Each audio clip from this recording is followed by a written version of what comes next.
Film akan diawali pada zaman Joseon, di mana ada badai besar datang dan menerpa seluruh kapal nelayan, bahkan desa-desa mereka pun ikut porak-poranda. Kemudian keesokan harinya, para penduduk membersihkan terpaan badai semalam dan para penduduk mengambil ikan-ikan yang berhamburan di tepi pantai yang membuat mereka pun merasa sangat senang. Di sisi lain, salah satu penduduk terkejut karena tak sengaja melihat seorang perempuan yang terjebak di gua dekat pantai. Para penduduk pun bertanya-tanya makhluk apa yang terjebak itu karena memiliki badan setengah manusia dan setengah ikan. Lalu datang seorang yang bernama Mister Yang yang bergegas untuk melihat makhluk yang ditemukan oleh para warga tersebut. Mister Yang mencoba menyentuh putri duyung itu, tapi salah satu warga mengingatkan rumor bahwa jika makhluk itu memiliki kemampuan menghapus ingatan seseorang saat ada yang menyentuhnya, yang membuat Mister Yang pun lalu tak berani untuk menyentuhnya.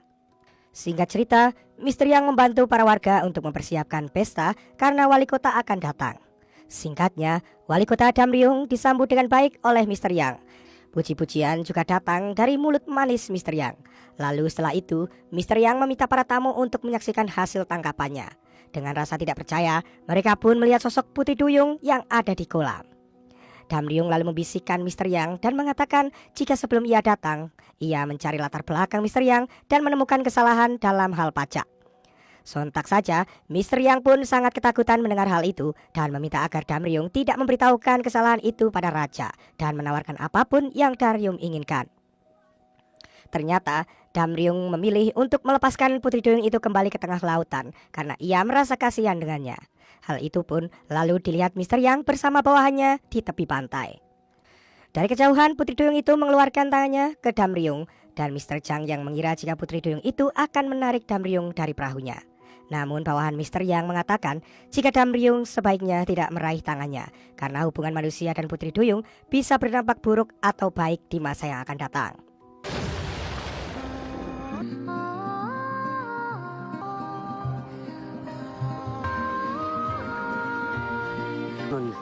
잡지 않는 편이 좋을 듯합니다.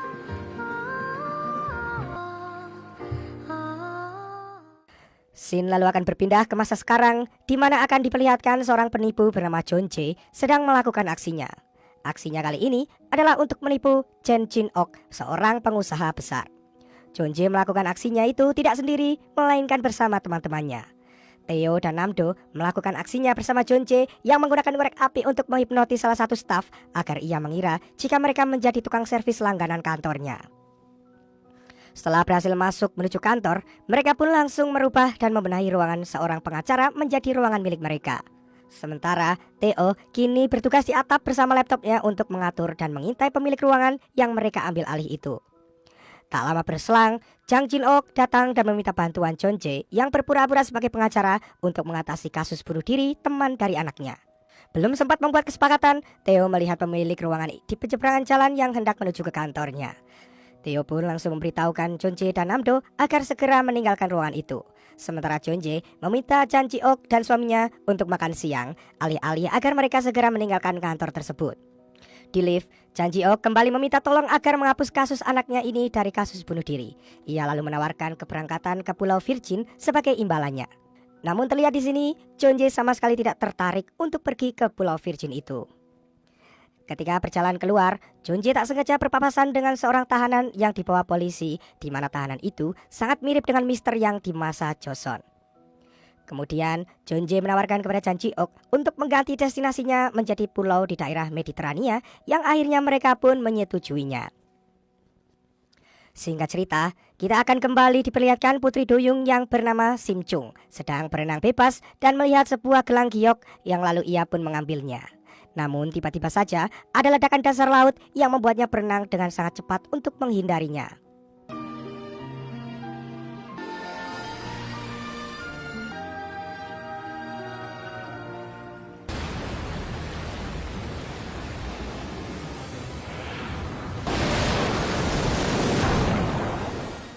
Singkat cerita, Sim Chung kini terdampar ke pinggir pantai sebuah hotel. Ia merasa terkejut karena siripnya berubah menjadi sepasang kaki ketika di daratan. Namun ketika ia berenang di kolam, siripnya bisa kembali normal. Di sisi lain, John Jae yang sudah berada di Pulau Mediterania terbangun karena mendengar suara berisik dari kamar hotelnya. Ia pun memeriksa seluruh kamarnya dan terkejut ketika seluruh ruangannya berantakan dengan makanan yang tergeletak di mana-mana. Junjae kemudian mengikuti arah makanan yang jatuh dan menuju ruang gantinya. Dan ia pun menemukan Sim Chung yang sedang bersembunyi di balik pakaiannya. Saat Junjae berusaha mendekatinya, tiba-tiba ia langsung terlempar karena pukulan Sim Chung yang sangat kuat. 이게 난리냐 이거?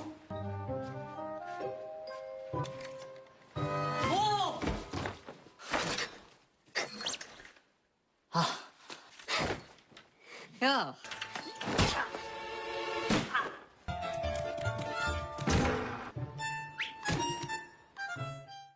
Sontak saja, Junjae langsung melaporkan kejadian itu kepada polisi karena ada seseorang yang tak ia kenal masuk ke kamarnya. Junjae lalu mengikat Sim Chung dengan dasi miliknya dan melihat Sim Chung menggenggam sesuatu sehingga ia mencoba membuka tangan Sim Chung. Namun ternyata hanya sebuah ceri di balik tangannya itu. Junjae kemudian memfoto Sim Chung sebagai barang bukti. Tak lama, polisi pun datang dan segera membawa Sim Chung ke kantor polisi. Di sisi lain, ketika Junjae sedang bersantai sambil melihat foto Sim Chung, ia tak sengaja melihat gelang giok yang dikenakan oleh Sim Chung. Ia lalu mengirimkan foto itu ke Namdo untuk mencari tahu karena ia merasa jika gelang itu memiliki nilai jual yang sangat tinggi. Di kantor polisi, para polisi merasa geram karena Sim Chung tak menjawab apapun pertanyaan mereka. Salah satu polisi lalu mengambil tisu untuk menghilangkan ingusnya dan melihat hal itu, Sim Chung langsung penasaran dan langsung menarik tisu dari tempatnya secara berulang-ulang yang membuat polisi semakin marah. Namun, Sim Chung langsung mendorong polisi itu sekuat tenaga hingga ia pun terlempar ke arah tembok.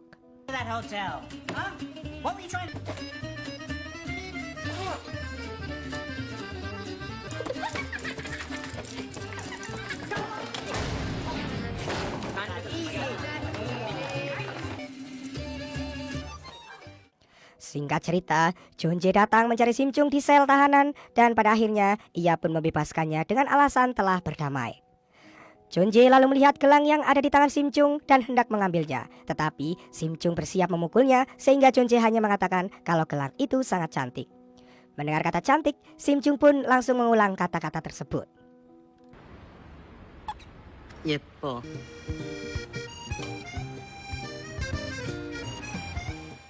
Kemudian Junjae mengajaknya ke mall untuk memberikan hadiah, berharap ia bisa menukarnya dengan gelang itu. Ketika hendak naik eskalator, Sim Chung merasa takut karena kakinya akan terluka dan tak jadi untuk naik. Junjae yang melihat Sim Chung tidak beralas kaki langsung memutuskan menggendongnya yang membuat para pengunjung di sana ramai menonton mereka.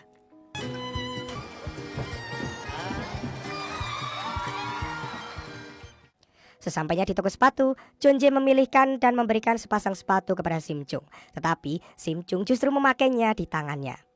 Hal itu dilihat oleh para pegawai toko sehingga Junjae pun memilih untuk memakaikannya sendiri.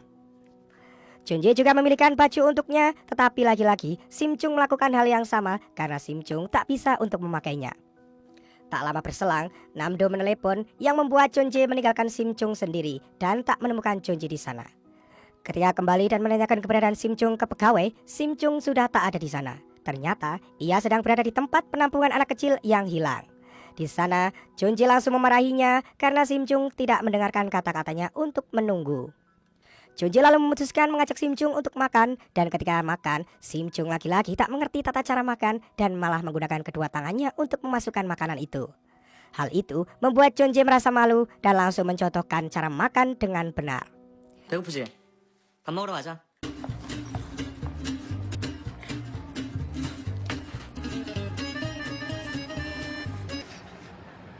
너는 어디?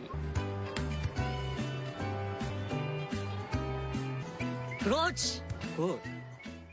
Ia juga mengeluarkan sebuah kalung dan memakaikannya ke Sim Chung dan dengan sedikit keterampilannya sebagai penipu, gelang giok itu kini sudah ada di tangan Junjae. Setelah makan, Junjae mengajak kembali ke mall yang tadi dan meminta Sim Chung untuk menunggu yang sebenarnya ia akan meninggalkan Sim Chung di sana karena gelang giok itu kini sudah ada di tangannya. Junjae kemudian meninggalkan kamarnya dan tak sengaja melihat sebutir ceri di lantai yang membuatnya teringat dengan Sim Chung. Sementara itu, Sim Chung masih menunggu Junjae di mall untuk datang, namun para staf mall menyeretnya keluar dan mengusirnya karena mall sudah mau tutup. Sim Chung pun jongkok menunggu di luar yang saat itu sedang turun hujan. Hal itu lalu dilihat oleh Junjae yang lalu menghampirinya dan mengulurkan payung kepada Sim Chung lalu membawanya pergi dari sana.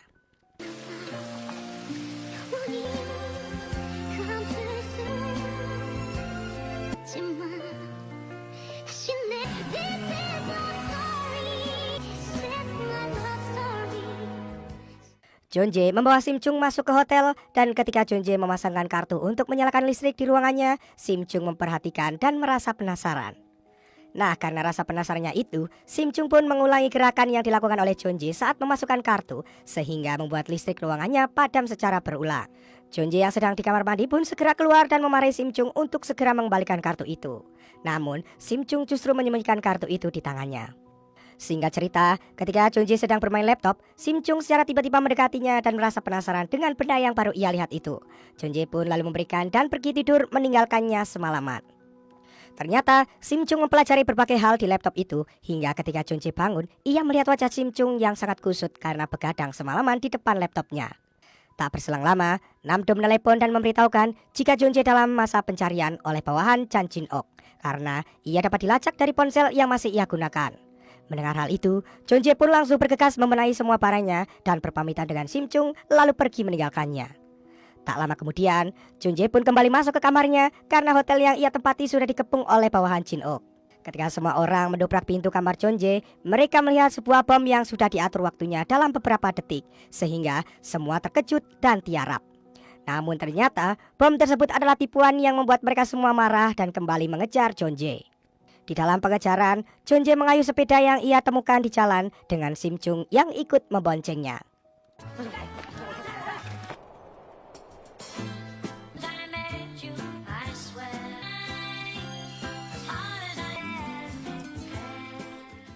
Ketika ada yang berusaha mendekat, Sim Chung langsung menendang para bawahan Jin-ok itu satu persatu karena sebelumnya ia sudah belajar dari laptop cara untuk membela diri.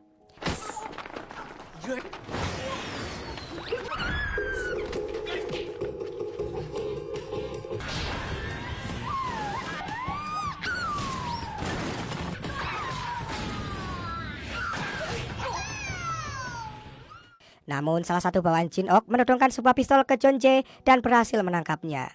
Ketika di dalam mobil, Jeonjae memberikan kode kepada Sim Chung agar ia tak mengikutinya. Namun Sim Chung justru mengikuti mobil mereka dengan mengayuh sepeda yang Jeonjae pakai tadi. Sim Chung sendiri langsung berhenti di depan mobil mereka sehingga para bawahan Jin-ok menyuruh sopir itu untuk menabraknya. Mendengar hal itu, Jeonjae langsung membuat keributan dalam mobil sehingga mobil mereka menabrak kedai di pinggir jalan. Situasi itu lalu dimanfaatkan Jeonjae untuk keluar dari mobil dan membonceng Sim Chung untuk segera kabur.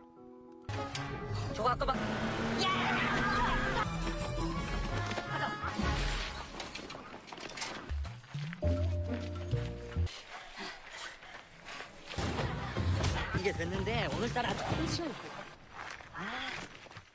Jeonjae lalu menasihati Sim Chung untuk tidak percaya dengannya karena ia tidak mengetahui Jeonjae yang sebenarnya. Namun Sim Chung justru mengatakan jika Jeonjae adalah orang yang baik karena jika tidak ia tak akan kembali dan meninggalkannya. Nah, karena perkataan Sim Chung itu membuat Jeonjae merasa kasihan, lalu ia pun mengembalikan dan memasangkan gelang yang ia curi tadi ke tangan Sim Chung. Keesokan harinya, Jeonjae mengajak Sim Chung ke suatu tempat yang ia sebut sebagai ujung dunia. Ternyata tempat itu adalah tempat di mana ada sebuah mercusuar di ujung pantai. Jeonjae mengatakan legenda kuno tentang setiap orang yang berpisah di sana akan bertemu kembali. Namun, ia menceritakan tentang ibunya yang telah meninggalkannya di sana dan tak pernah bertemu lagi sampai saat ini. Jeonjae juga menunjukkan sebuah batu yang ia ukir namanya saat ia masih kecil. Tak berselang lama, tiba-tiba segerombolan bawahan Jin-ok datang mengepung mereka karena mereka melihat peta yang tertinggal di hotel dan ada sebuah tempat yang dilingkari oleh Jeonjae. Mereka lalu mengepung Jeonjae sehingga tak bisa kemana-mana karena ia ada di ujung tebing dan semua senjata ditodongkan ke arahnya. Jeonjae lalu meminta agar mereka melepaskan Sim Chung karena ia tidak terlibat dalam masalah ini. Sim Chung hanyalah korban yang ia akan curi gelangnya, tetapi ia sudah mengembalikannya. Namun di sini, Sim Chung justru mengatakan jika dirinya adalah istri dari Jeonjae, yang membuat semua bawahan Jin-ok merasa marah karena telah dipermainkan oleh Jeonjae. Kemudian, Jeonjae membisiki Sim Chung untuk segera pergi meninggalkannya, tapi Sim Chung justru melihat ke arah bawah tebing yang langsung menuju ke laut.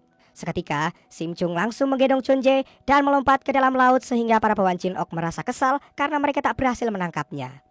Di dalam laut, Jeonjae melihat wujud asli Sim Chung sebagai seorang putri duyung dan Sim Chung berenang menghampiri Jeonjae lalu menciumnya.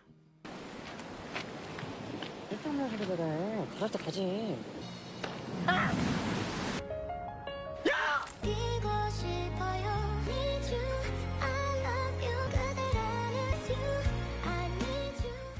Ketika Junje terbangun di pinggir laut, ia mencoba mengingat apa yang membuatnya tergeletak di pinggir laut. Ia hanya teringat kejadian saat ia dikejar oleh bawahan Jin-ok dan terkepung sehingga ia menjatuhkan dirinya sendiri ke laut. Hal itu tentu saja membuatnya merasa heran mengapa ia memilih terjun ke laut. Lalu ia tak sengaja melihat gelang giok di tangannya, tetapi ia tidak bisa mengingat apa-apa. Karena faktanya, dengan kemampuan Sim Chung, ingatan Junje tentang dirinya menjadi hilang. Dengan pesawat, Junje lalu kembali menuju Seoul. Di tempat duduknya, ia melihat ke arah laut dan melihat sesuatu, tetapi ia hiraukan begitu saja. Ternyata itu adalah putri duyung Sim Chung yang melihatnya dari permukaan laut dan teringat perkataan Junje jika ia akan kembali ke Seoul. Ketika tertidur, Junje bermimpi mendengar suara seorang wanita yang menyatakan cinta padanya. Kemudian ia pun terbangun dan merasa penasaran siapa sebenarnya wanita itu. Di sisi lain, Sim Chung memutuskan untuk pergi ke Seoul dan berpamitan dengan teman-temannya dengan berenang menyusuri lautan. 3 bulan kemudian, Sim Chung melihat sebuah perahu di permukaan laut. Ia pun lalu menanyakan arah untuk menuju Seoul dan orang yang ada di perahu itu menunjukkan arahnya. Orang-orang itu pun lalu merasa heran karena mereka melihat Sim Chung akan berenang bebas menuju Seoul. Singkatnya, di suatu pinggir pantai, segerombolan ibu-ibu dikagetkan oleh seorang wanita yang tiba-tiba saja muncul dari kejauhan, yang ternyata itu adalah Sim Chung. Lalu ia pun menghampiri mereka dan menanyakan apakah tempat ini adalah Seoul. Namun jawaban ibu-ibu itu membuat Sim Chung sedih karena itu bukanlah Seoul. Akan tetapi ibu-ibu itu akhirnya memberikan tumpangan untuk menuju Seoul karena mereka juga akan pergi ke sana juga. 여기가 서울이에요? 아, 나 터 나오게 헤엄쳤는데. 허준지 어떻게 찾지? 허준지라고 아세요? 삥 뜯는 게 뭐야? 이건 누구 주지 말고. 이거는 니 진짜 오빠냐? 얼마 시간 다 돼가. Di sisi lain, kita akan diperlihatkan satu wanita bernama Ji-ah yang faktanya dia sangat menyukai Junje. Nah, karena hari ini adalah hari ulang tahun Junje, ia pun meminta pembantu di rumahnya untuk memasakkan masakan rumahan. Si pembantu yang bernama Mo Yuran ini pun juga mengatakan jika hari ini adalah hari ulang tahun putranya, dan dia pun membuatkan sup seperti apa yang putranya suka saat itu. Setelah itu, Siah pun memberikan sup itu pada Junje, dan saat ia mencobanya, Junje langsung teringat dengan masakan ibunya dan juga kenangan masa kecilnya dulu. Lalu ketika hari ulang tahunnya, ia selalu diajak ibunya untuk pergi ke akuarium raksasa. Sementara itu, Yuran terlihat sedang memandangi foto putranya yang ternyata itu adalah benar Junje. Setelah itu, Yuran kembali membuatkan makanan untuk majikannya dan makanan itu ternyata akan diberikan kepada satu keluarga kaya raya di mana ternyata si suami ini adalah ayah dari Junje atau mantan suami Yuran. Itu bisa dibuktikan ketika ia memakan makanan tersebut, ia langsung teringat dengan keluarga kecilnya dahulu. Lalu saat berangkat bekerja, ayah Junje menanyakan kabar Junje pada supirnya yang ternyata itu didengar oleh istrinya yang tentu saja dia merasa kesal karena suaminya masih saja mengingat keluarganya yang dulu.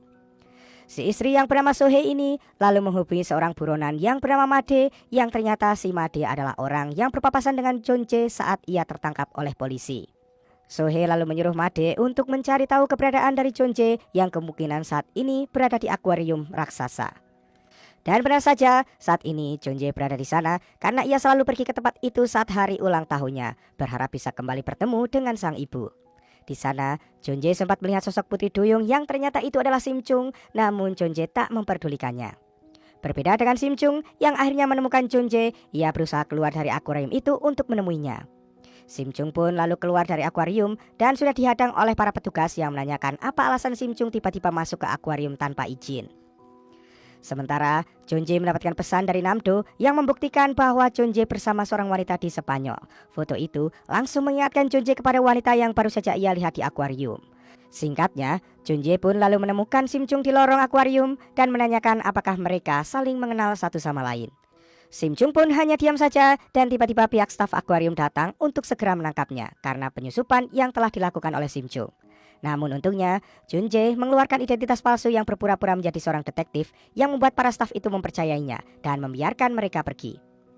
Junje lalu menarik Sim Chung dan memperjelas alasan tindakannya tadi untuk mencari tahu kebenarannya. Ia juga memperlihatkan foto yang dikirim oleh Namdo yang membuat Sim Chung merasa heran mengapa dirinya ada di ponsel bersama Junje. Jonje pun merasa terkejut mendengar namanya disebut oleh Simchung, sehingga membuatnya semakin penasaran siapa sebenarnya Simchung ini sampai ia mengetahui nama aslinya. Namun Simchung tetap tidak menjawabnya hingga akhirnya Jonje pun membawa kembali Simchung dan berjalan di pinggir sungai Han. Letusan kembang api di sana membuat Simchung merasa ketakutan dan langsung memeluk Jonje dari belakang sampai mereka terjatuh.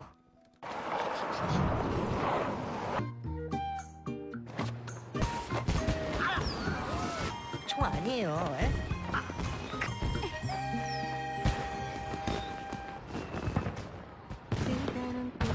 만지면 안 뜨거워?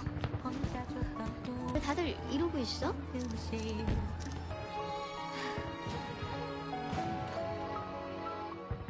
Di saat yang bersamaan, Made menelepon Sohee dan memberitahukan keberadaan Jonje yang sedang bersama wanita di Sungai Han. Lalu Sohee pun meminta Made untuk mencari tahu tempat tinggal Jonje saat ini. Kembali ke Jonje yang meminta Simchung untuk tidak mengikutinya. Ia menuliskan nomor teleponnya jika Simchung akan memberitahu kejadian yang ia lupa saat di Spanyol. Namun Simchung malah meminta ikut kemana Jonje pergi yang membuat Jonje melaju meninggalkan Simchung. Pada akhirnya, karena kasihan, Jonje pun membawa Simchung pergi. Jonje menyuruh Simchung untuk masuk ke rumahnya yang membuat seisi rumah pun menjadi terkejut. Simchung yang melihat ada kolam di rumah Jonje langsung menghampirinya. Di sana ia merasa heran mengapa tidak ada ikan yang bisa ia makan. Lalu ia pun menanyakan kepada mereka semua. Seketika Theo langsung menyiapkan sebuah makanan untuk Simchung dan memberikannya. Setelah itu Namdo dan Jonje menanyai Simchung, namun Simchung tetap tidak menjawabnya. Sehingga membuat Jonje mengeluarkan gelang giok itu dan menanyakan kebenarannya. Simchung mengakui jika memang gelang itu adalah miliknya dan ia memberikannya kepada Jonje. Simchung justru mengatakan jika barang seperti itu ada banyak sekali di rumahnya, yang langsung membuat mereka semua terkejut. Lalu setelah itu dengan muka senang, Namdo menyuruh Simchung untuk tinggal dan ia akan mengurusnya. Namdo lalu menanyakan siapa nama Simchung. Lalu dengan sigap Jonje mengatakan jika Simchung tidak memiliki nama. Simchung lalu memintanya untuk memberikan sebuah nama untuknya dan Namdo menyarankan sebuah nama, akan tetapi Jonje menolaknya. Lalu Jonje pun melontarkan sebuah nama, yaitu Simchung. Dengan cepat Simchung menyetujuinya walaupun Namdo menjelaskan jika Jonje sedang mengejeknya karena arti namanya itu. Akan tetapi Simchung tidak peduli dan pergi menghampiri Theo untuk menanyakan namanya. Tiba-tiba Theo membuka laptopnya dan melihat si Ah yang ada di depan gerbang rumah. Si Ah pun lalu masuk dan memberikan kue ulang tahun kepada Jonje, tapi ia merasa terkejut ketika melihat Simchung di sana. Simchung langsung memperkenalkan dirinya dengan nama pemberian Jonje itu, sehingga membuat si Ah menahan tawanya. Tiba-tiba vacuum cleaner berjalan menabrak kaki Simchung yang membuatnya ketakutan dan langsung memeluk Jonje. Melihat hal itu, si Ah pun tentu saja merasa kesal dan cemburu.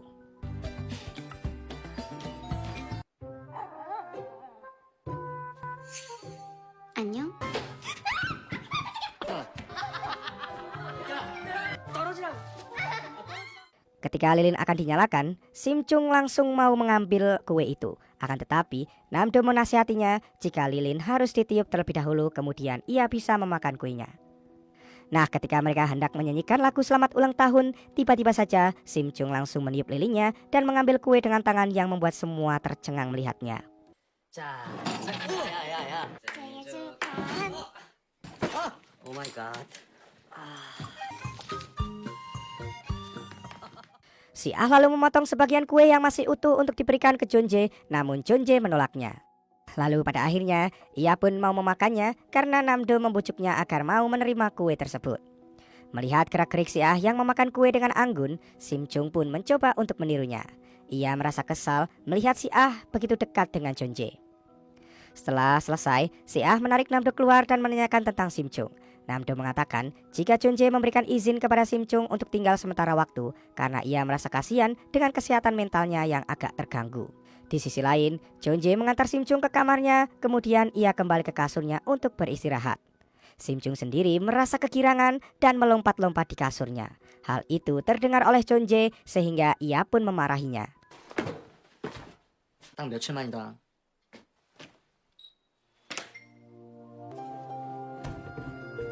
야, 다 들리거든? 나한테 승가의 소리 싫어서 오밤중에 쫓겨나고 싶냐? Di sisi lain, Made mencoba mencari tahu rumah Jonje dengan cara menawarkan koran di daerah tempat hilangnya jejak Jonje. kemudian menandai rumah itu dengan sebuah pola.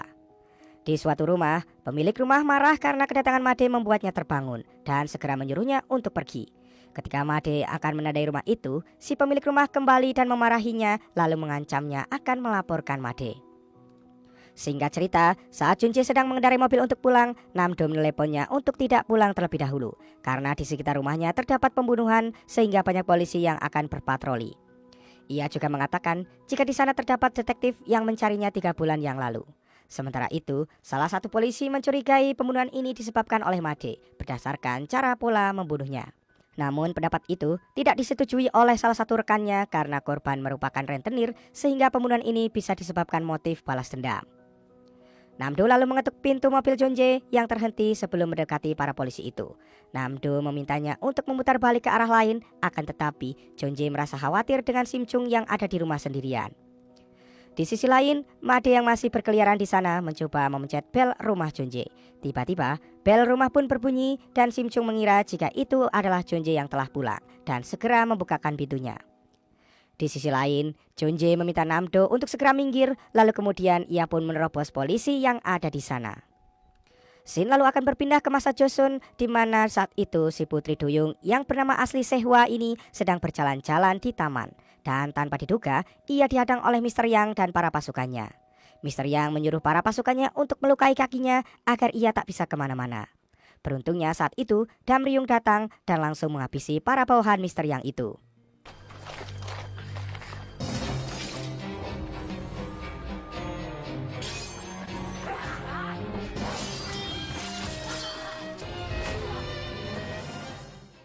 Setelah berhasil menyelamatkan Sehwa, ia mengajaknya untuk pergi bersembunyi dari para pengawal. Mereka berjalan menyusuri kebun, kemudian Dam Ryung membawa Sehwa menuju ke kediamannya. Tanpa diketahui oleh mereka, salah satu suruhan Mr. Yang memantau dan memberikan informasi apa yang telah ia lihat itu. Di sisi lain, seseorang datang kepada Mr. Yang dengan marah karena ia tidak bisa melanjutkan mencari nafkahnya karena ulah Mr. Yang. Orang itu lalu mengancamnya dan akan memberitahu kebusukan Mr. Yang itu kepada banyak orang. Lalu keesokan harinya, salah satu nelayan yang hendak menjaring ikan melihat seseorang tergeletak di pinggir pantai yang ternyata itu adalah orang semalam yang kini sudah menjadi mayat. Semua ahli medis pada saat itu mengira jika mayat itu bukanlah korban pembunuhan karena tidak ada yang membuktikan jika korban dicekik ataupun diracuni. Semuanya ikut hadir menyaksikan mayat itu, begitupun dengan Dam Ryung. Scene lalu akan kembali ke masa sekarang di mana Sim Chung membukakan pintu dan melihat Made yang memakai topi di depannya. Ketika Made berpura-pura menjadi polisi dan mau menginvestigasi, Junje dengan sigap datang dan langsung menghalanginya. Made pun lalu kabur karena tiba-tiba saja para polisi datang ke sana. Junje lalu meminta para polisi itu untuk memeriksa Made karena berpura-pura menjadi polisi. Namun para polisi menolaknya dan meminta alasan mengapa Junje menerobos mereka semua. Junje lalu beralasan jika ia sangat khawatir dengan pacarnya yang sendirian di rumah sehingga ia harus segera menerobos para polisi. Polisi itu pun lalu meminta kartu identitas kepada Junje dan mereka mendapatkan informasi jika identitas tersebut benar sehingga Junje pun dilepaskan. Keesokan harinya si Ah datang ke rumah Junje, namun Sim Chung menghalangi dirinya untuk masuk karena perintah Junje untuk tidak membiarkan orang asing masuk ke dalam. Si Ah pun sangat marah karena ia bukanlah orang asing. Kemudian si Ah terjatuh karena pintunya tiba-tiba saja dibuka saat ia mencoba mendorongnya. Dengan nada mengejek, Sim Chung mengatakan jika mereka tidak pulang sehingga semalam ia hanya berdua saja dengan Junje. Si Ah pun mulai merasa marah dan memberitahu jika ia akan segera menikah dengan Junje. Ia menjelaskan jika Sim Chung hanyalah seorang parasit di kehidupan Junje dan memintanya untuk segera keluar. Perkataan itu langsung membuat Sim Chung marah dan langsung menggigit jari Ji Ah.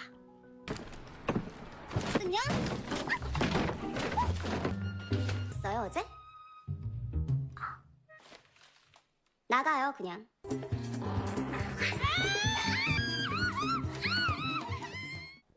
Tak berselang lama Junje pun akhirnya datang dan memarahi Sim Chung karena perbuatannya itu. Sim Chung memberitahu alasan dirinya menggigit si Ah karena ia menyuruhnya untuk pergi dari sana. Setelah kejadian itu, Junje memberikan sebuah ponsel dan kartu transportasi kepada Sim Chung dan mengajarinya cara menelepon dirinya.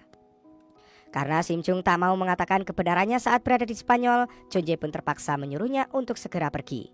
Sim Chung lalu meminta Junje menemuinya saat salju pertama kali turun di Tower Namsan yang terlihat di atap rumahnya. Sim Chung mengatakan jika ia akan memberitahu sesuatu saat John Jae menemuinya saat itu. Namun, John Jae menolak ajakannya itu karena pasti lalu lintas akan padat saat itu.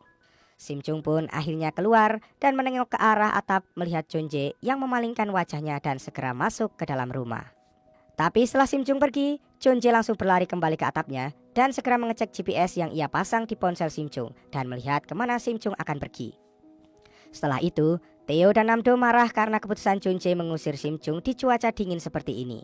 Mereka juga sangat khawatir karena pasti banyak sekali kejahatan kriminal di luar sana. Namdo merasa kasihan kepada Sim Chung karena Sim Chung memberikan gelang yang mahal itu dengan cuma-cuma, tetapi John Jae justru mengusirnya begitu saja. John Jae sendiri kembali mengecek GPS Sim Chung dan melihat Sim Chung sedang menuju Gangnam. Dengan sigap, ia pun bersiap untuk pergi menyusulnya. Di sisi lain, Sim Chung bergegas lari untuk menuju Namsan Tower karena ternyata malam itu salju pertama kali turun. Sementara John Jae yang melihat salju pertama kali turun teringat dengan Sim Chung. Dia kembali memeriksa GPS-nya dan benar saja jika saat ini Sim Chung sedang berada di Namsan Tower. Ia pun langsung bergegas untuk menyusulnya. Di sisi lain, saat Sim Chung berlari menuju Namsan, ia melihat dengan buram tower Namsan yang menyala dari kejauhan. Namun ketika ia hendak menyeberang, ia tertabrak oleh mobil yang ternyata dikendarai oleh anak Sohee yang bernama Se-hyun.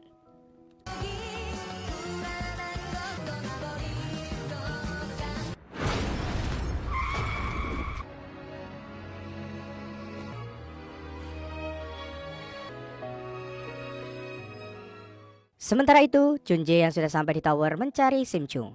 Ia membuka GPS-nya dan menunggunya di sana. Di sisi lain, Sim Chung dibawa ke rumah sakit oleh ambulans. Karena tidak ada tanda pengenal dan ponsel, pihak rumah sakit pun menjadi bingung harus menghubungi siapa. Kembali ke John Jae yang kini berada di dekat pintu masuk menara, ia menghentikan mobilnya karena melihat brosur yang bertebaran di jalanan. Di sana, ia juga menemukan ponsel Sim Chung yang tergeletak di jalan dan ada sedikit noda darah yang membuat ia mulai khawatir dan panik. Ia lalu masuk ke mobilnya dan segera menelepon untuk mencari informasi kecelakaan di dekat Menara Namsan. Lalu setelah itu, John Jae pun tiba di rumah sakit terdekat dan saat berada di IGD, ternyata ia menemukan Sim Chung yang sedang berbaring tak berdaya. John Jae lalu berteriak untuk memanggil perawat. Awalnya, perawat tidak memperdulikannya, tapi setelah ia memeriksa suhu tubuh Sim Chung yang hanya 29 derajat Celcius, ia pun berteriak lalu memanggil dokter.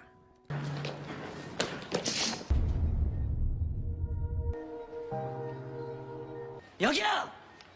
이거 뭐 얼음장처럼 찬데? 진짜 강한 겁니까?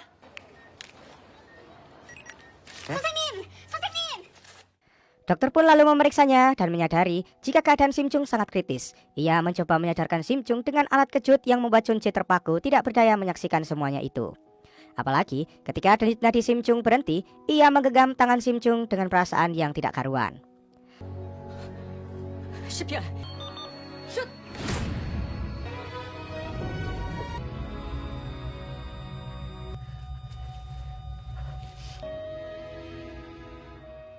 Sim Chung sendiri kini sedang bermimpi saat dirinya bertemu John Jae di waktu dan tempat yang lain. Dalam mimpinya itu, ia mengulurkan tangan dan John Jae meraihnya yang membuat Sim Chung pun akhirnya pelan-pelan mulai membuka matanya dan melihat John Jae yang berada di sisinya. Sementara Namdo yang berada di kasir mendengar para dokter membicarakan bagaimana seorang pasien yang suhu tubuhnya 29 derajat Celcius bisa bangkit kembali. Padahal tadinya dokter sudah mengira jika Sim Chung sudah meninggal. Di sisi lain, Ji Hyun yang menabrak Sim Chung kini sedang berurusan dengan para polisi. Tapi karena dia tidak menggunakan obat-obatan dan alkohol, ia pun hanya perlu menyelesaikannya dengan korban. Saat ia menoleh ke arah IGD, ia terkejut karena melihat John Jae ada di sana. John Jae yang mendengar percakapan tadi pun lalu bertanya apakah Ji Hyun yang menabrak Sim Chung. Ji Hyun memberitahukan bahwa Sim Chung mendadak melompat ke jalan yang membuat dirinya merasa kaget. Meski terlihat percaya, John Jae terdiam saat mendengar Ji Hyun mengangkat telepon dari ayahnya yang memastikan jika dirinya tidak apa-apa. Di sini terlihat ada rasa luka di mata John Jae saat mendengar Ji Hyun berbicara dengan sang ayah. Lalu saat berpisah, John Jae terus mengamati Ji Hyun yang memasuki mobilnya dengan tatapan sinisnya. Di saat yang bersamaan, manajer Nam juga ada di sana dan melihat John Jae yang masuk kembali ke rumah sakit. Di sisi lain, Sim Chung kini dipindahkan ke ruang perawatan biasa dan ditemani Namdo serta Theo. Saat perawat membagikan makanan untuk para pasien, Sim Chung terus memperhatikannya. Dan ketika perawat itu berjalan ke arahnya, si perawat hanya melewatinya saja. Dan Sim Chung langsung mengacungkan tangan, mengira jika perawat itu tak melihatnya. Perawat itu pun lalu berkata jika Sim Chung harus berpuasa karena ia akan segera dioperasi. Keesokan paginya, Jonje mengintip dari pintu kamar Sim Chung. Jonje tersenyum sendiri ketika melihat tingkah lucu dari Sim Chung. Saat keluar dari rumah sakit, dia bertemu dengan manajer Nam di sana. Manajer Nam lalu menegurnya karena Jonje pindah rumah tanpa berpamitan, bahkan memutuskan semua hubungan. Di akhir percakapannya, manajer Nam memberikan sebotol teh jeruk buatan istrinya pada Jonje. Manajer Nam memberitahukan bahwa Presiden Heo atau ayah Jonje sedang mencari Jonje. Mendengar hal itu, Jonje pun sempat terdiam sejenak. Lalu manajer Nam berusaha menasihatinya kalau keluarga memang seperti itu. Meski merasa bersalah, mereka sulit untuk meminta maaf. Dan di saat merindukannya, akan lebih sulit lagi untuk mengatakannya. Tanpa mereka sadari, di saat yang bersamaan ternyata Ma Deong ada di sana untuk mengawasi mereka. Beralih ke depan rumah sakit, Sim Chung terlihat keluar menggunakan kursi rodanya. Di saat yang bersamaan, asisten direktur rumah sakit yang baru turun dari mobil melihat seorang ahjuma yang sedang membontangkan poster. Dia menuntut pihak rumah sakit atas kematian dari putrinya. Asisten direktur itu pun lalu marah kepada security karena tidak bisa mengurus akan hal itu. Sim Chung yang kebetulan melihat security itu diperlakukan semena-mena langsung tak terima dan dia pun langsung bangkit dari kursi roda itu lalu menendang sang asisten direktur itu sehingga ia terjatuh tak berdaya. 저도 부모님 입장에서 밥 줄 거 기회해줄까?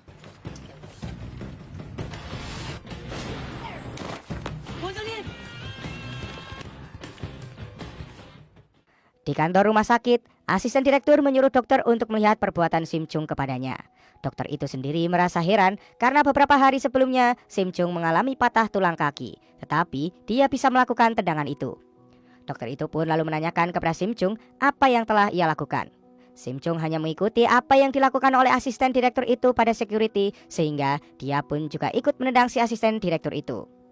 Si asisten yang kesal mendengar alasan itu akan segera melaporkannya ke polisi agar Sim Chung dipenjara dan merasakan makanan di sana. Mendengar hal itu, Sim Chung pun lalu berbisik kepada dokter yang membuat sang asisten ingin tahu apa yang diucapkannya itu. Dokter lalu mengatakan bahwa Sim Chung bertanya apakah makanan penjara enak atau tidak. Setelah itu, Sim Chung menemui Ajuma. Ajuma itu lalu menceritakan kisahnya jika dia menyesal telah menyuruh anaknya bekerja paruh waktu. Sim Chung lalu menawarkan pada Ajuma itu bahwa dia bisa menghilangkan memori pada manusia agar dia bisa melupakannya.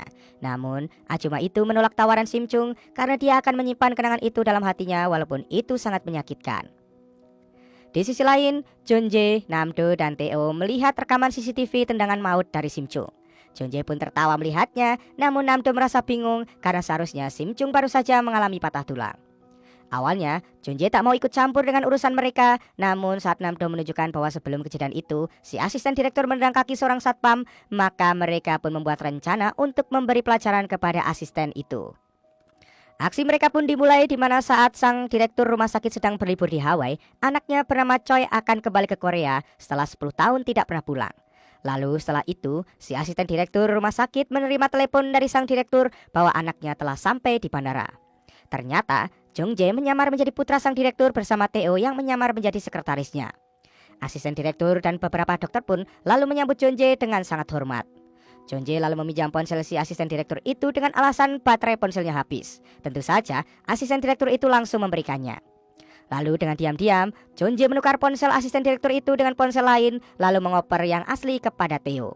Setelah itu, Teo pun memisahkan diri dari mereka dan segera masuk ke ruangan si asisten untuk meretas semua informasi yang ada di sana. Sementara itu di bandara, anak sang direktur yang asli dijemput oleh Namdo dan dibawa berputar-putar dengan alasan jika dia belum mengupdate GPS-nya. Teo lalu meretas ponsel dan laptop asisten direktur itu untuk menemukan laporan kematian asli putri dari Ajuma. Setelah itu, di ruangan si asisten, Jonje membeberkan bukti kejahatannya yang ditemukan oleh Teo, yaitu malpraktek, penggelapan uang, dan penyuapan yang dilakukan oleh sang asisten tersebut. Si asisten pun mulai menyadari jika Jonje bukanlah putra dari sang direktur. Lalu ia bertanya mengapa Jonje melakukan hal ini padanya. Jonje langsung berbalik mengancam bahwa dia akan memberitahukan semua informasi ini kepada para wartawan jika tidak menuruti perintahnya. Jonje sendiri tidak menginginkan uang darinya. Dia hanya meminta agar si asisten mencabut tuntutannya kepada Sim Chung dan meminta maaf pada satpam yang telah ia tendang. Selain itu, ia juga harus memberikan laporan asli kematian putri dari Ajuma. Lalu singkatnya, si asisten itu pun terpaksa melakukan ketiganya. Ia mengakui pada Ajuma jika telah terjadi kesalahan di tengah operasi dan hal itu adalah sebuah malpraktek. Ia lalu meminta maaf dan bersedia menempuh ke jalur hukum. Ajuma pun menangis mendengar pengakuan itu, sementara Jonji dan Theo menyaksikan dari jauh sambil tersenyum, dan misi mereka untuk mengerjai asisten direktur itu pun akhirnya berhasil. Di suatu tempat yang sepi, sebuah mobil melaju seperti kehilangan kendali, dan mobil itu pun menabrak pohon yang rupanya itu adalah manajer 6 yang sengaja dicelakai oleh Madeong. Setelah manajer 6 tak sadarkan diri, Madeong pun mengambil ponsel manajer 6 lalu mereject telepon Jonje yang saat itu bermimpi aneh mengenai manajer 6. Keesokan harinya saat di meja makan, Presdirho mendapatkan telepon yang mengabarkan bahwa manajernya mengalami kecelakaan.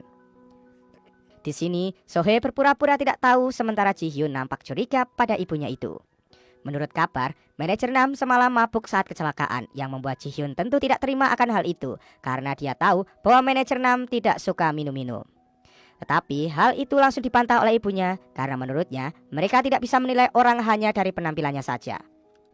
Di kantor polisi, seorang detektif yang bernama Hong dan timnya sedang membahas Madeong yang belum juga diketahui keberadaannya. Pembunuhan terakhir juga diduga perbuatan darinya, tapi mereka tidak memiliki bukti sama sekali. Setelah itu, para polisi pun segera menyusuri TKP dan detektif Hong melihat tanda-tanda yang digambar di depan pintu yang dibuat oleh Dayong dan mereka mulai memeriksa tiap pintu rumah yang ada di sana. Sementara itu, Madeong sendiri sedang mengawasi rumah Junjae dan melihat Sim Chung keluar dari rumah. Madeong pun mengikutinya, yang kali ini si detektif Hong melihat gerak-geriknya dan mengikutinya juga. Tapi apesnya, salah satu ponsel bawahan detektif Hong berdering sehingga Madeong menoleh ke belakang lalu membuatnya kabur. Sayangnya, Madeong berhasil meloloskan diri sementara detektif Hong menangkap orang yang salah.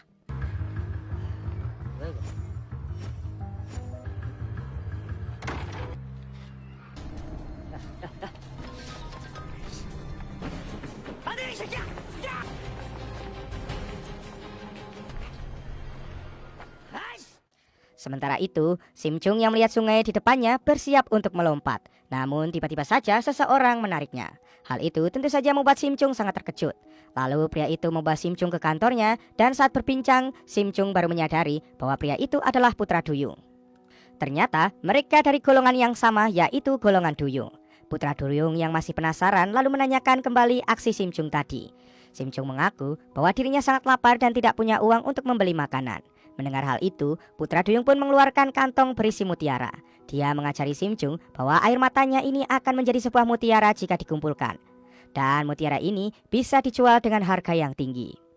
Ia pun lalu memberikan contoh dengan mengantungkan kantung plastik di kedua telinganya, lalu mereka berdua pun menonton sebuah drama. Lalu saat mereka terharu, maka air matanya pun akan keluar dan otomatis menjadi butiran mutiara.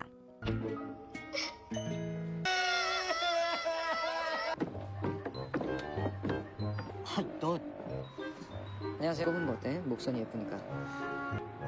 야, 이제 들어가. 들어가 좀.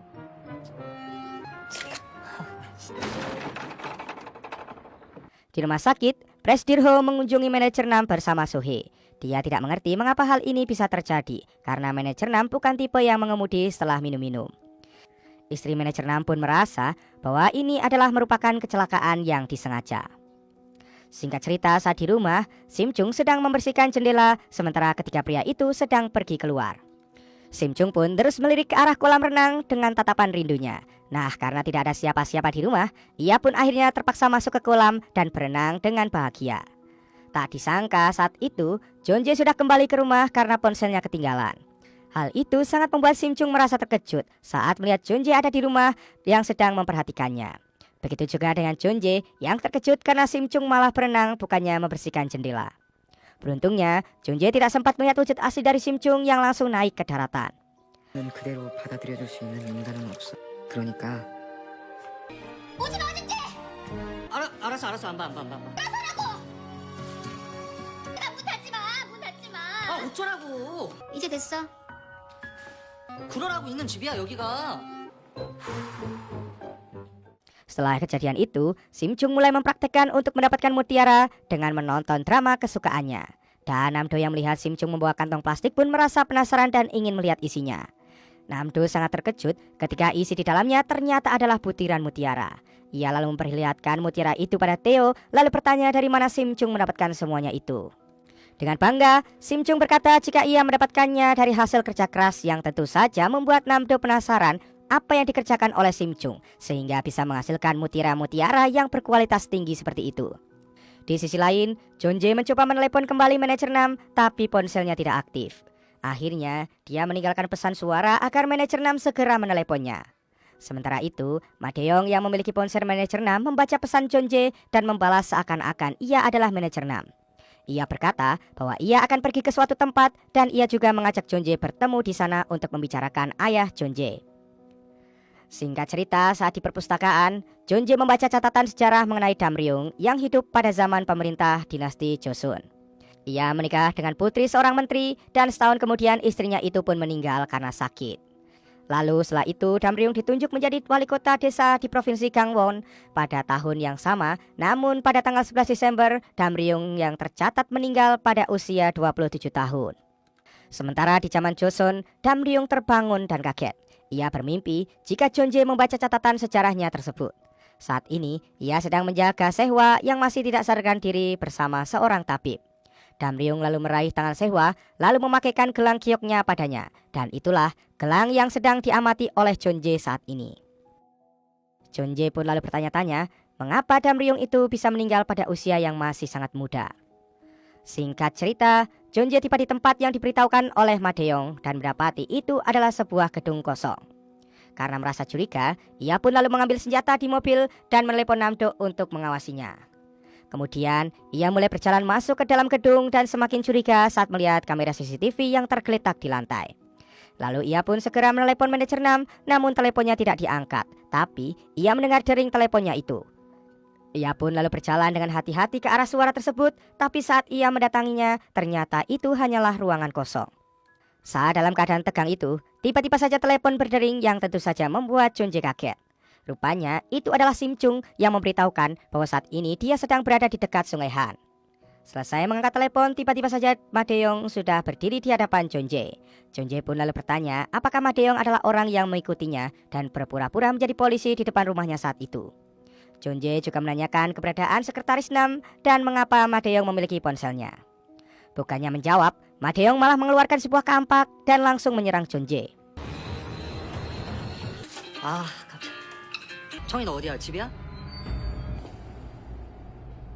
전화기를 왜 당신이 갖고 있어? 질문이 너무 많아.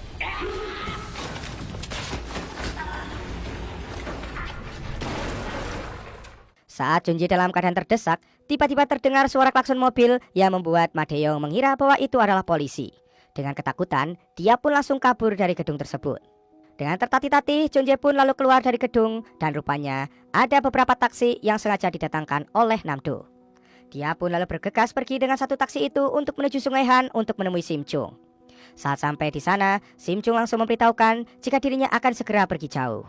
John Jae pun lalu menanyakan apa alasan Sim Chung pergi secara tiba-tiba. Akan tetapi, John Jae merasakan sakit di dadanya yang tiba-tiba saja membuatnya langsung pingsan. Tentu saja, hal itu membuat Sim Chung menjadi panik dan mencoba membangunkan John Jae, akan tetapi tak ada respon apapun. 가긴 어딜 가? 나 돌아갈게.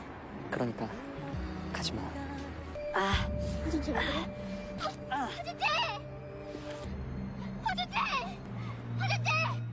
Saat dirinya sedang tak sadarkan diri, John Jae melihat sosok pria yang menggunakan pakaian di zaman Joseon.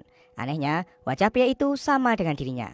Pria itu lalu memperkenalkan diri jika dirinya adalah Dam Ryung. Dia juga memberitahu John Jae tentang kejadian yang dialaminya di zaman dahulu dan pasti akan terulang di zaman sekarang. Oleh karena itu, Dam Ryung meminta John Jae untuk melindungi wanita itu dari orang jahat.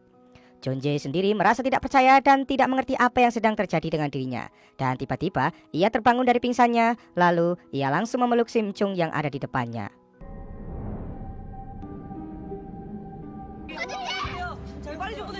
나는 담령이다. 위험한 자로부터 그 여인을. 저기요.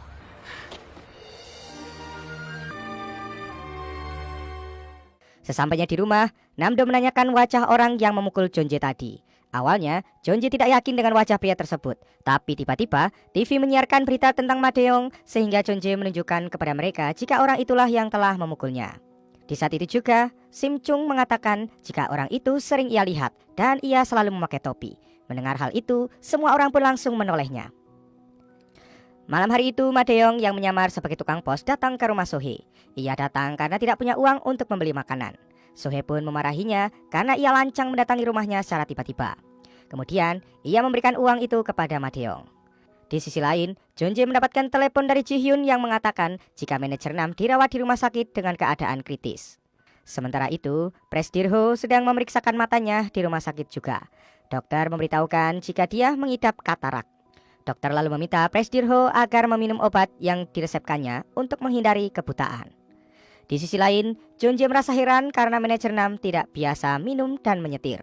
Jeonjae lalu menanyakan keberadaan black box di dalam mobilnya, akan tetapi istri manajer Nam mengatakan jika terjadi kesalahan dengan black boxnya sehingga mereka tidak tahu kebenarannya. Sementara itu, Sim Chung yang menunggu di luar didatangi oleh Ji Hyun yang langsung duduk di sebelahnya. Sim Chung lalu mempertegas jika dirinya tidak akan putus dengan Jeonjae, yang membuat Ji Hyun tersenyum karena hanya Sim Chung yang menganggap jika Ji Hyun sebagai keluarga Jeonjae. Tak berselang lama, tiba-tiba Pres Dirho datang ke sana. Ia yang tak mengenal Sim Chung lalu menanyakan siapa wanita itu. Hal itu membuat Ji Hyun kebingungan apa yang harus ia jelaskan. Saat mulai menjelaskan kepada ayahnya, tiba-tiba saja Jeonjae keluar dari kamar manajer Nam yang membuat ayahnya terkejut melihat keberadaan Jeonjae di sana. Lalu, Jeonjae dan ayahnya pun mengobrol berdua di kantin. Mereka saling menatap dan mengingat masa lalunya. Ayahnya yang melihat bekas luka di wajah Jeonjae menanyakan apa yang telah terjadi pada Jeonjae. Jeonjae menjawab jika ayahnya tak perlu repot mengkhawatirkannya lagi, karena ia masih merasa kecewa dengan kelakuan ayahnya yang dulu meninggalkan dia dan ibunya. Presiden Dirho lalu mengatakan jika dirinya ini sudah tua sehingga ia harus memperbaiki apa yang telah dilakukannya di masa lalu. Jeonjae memberitahu ayahnya jika ia tidak akan kembali dan menerima apapun dari ayahnya itu. Ia juga tidak mau bertemu lagi dengannya, akan tetapi di sini Jeonjae meminta ayahnya untuk selalu menjaga kesehatannya. Ketika Jeonjae berjalan pergi, Presiden Dirho berusaha memanggilnya, namun penglihatannya sudah mulai kabur. Sesamanya di rumah, Jeonjae meminum obat karena ia sedikit demam. Ia juga mempersilahkan Sim Chung untuk pergi kapanpun ia mau tanpa perlu mengikutinya lagi. Sim Chung pun mengkompresnya sambil mengatakan jika perkataan Jeonjae saat menyuruhnya pergi itu merupakan kebohongan, karena sebenarnya Jeonjae ingin Sim Chung ada di sampingnya. Sim Chung juga meminta Jeonjae untuk terbuka dengan dirinya karena ia akan selalu mendengarkannya. Ketika Sim Chung hendak kembali ke atas, Jeonjae langsung menahan tangannya dan ia pun langsung menciumnya. 괜찮아? 아버지 너무 미웠는데 앞으로도 나한테 열심히 얘기해.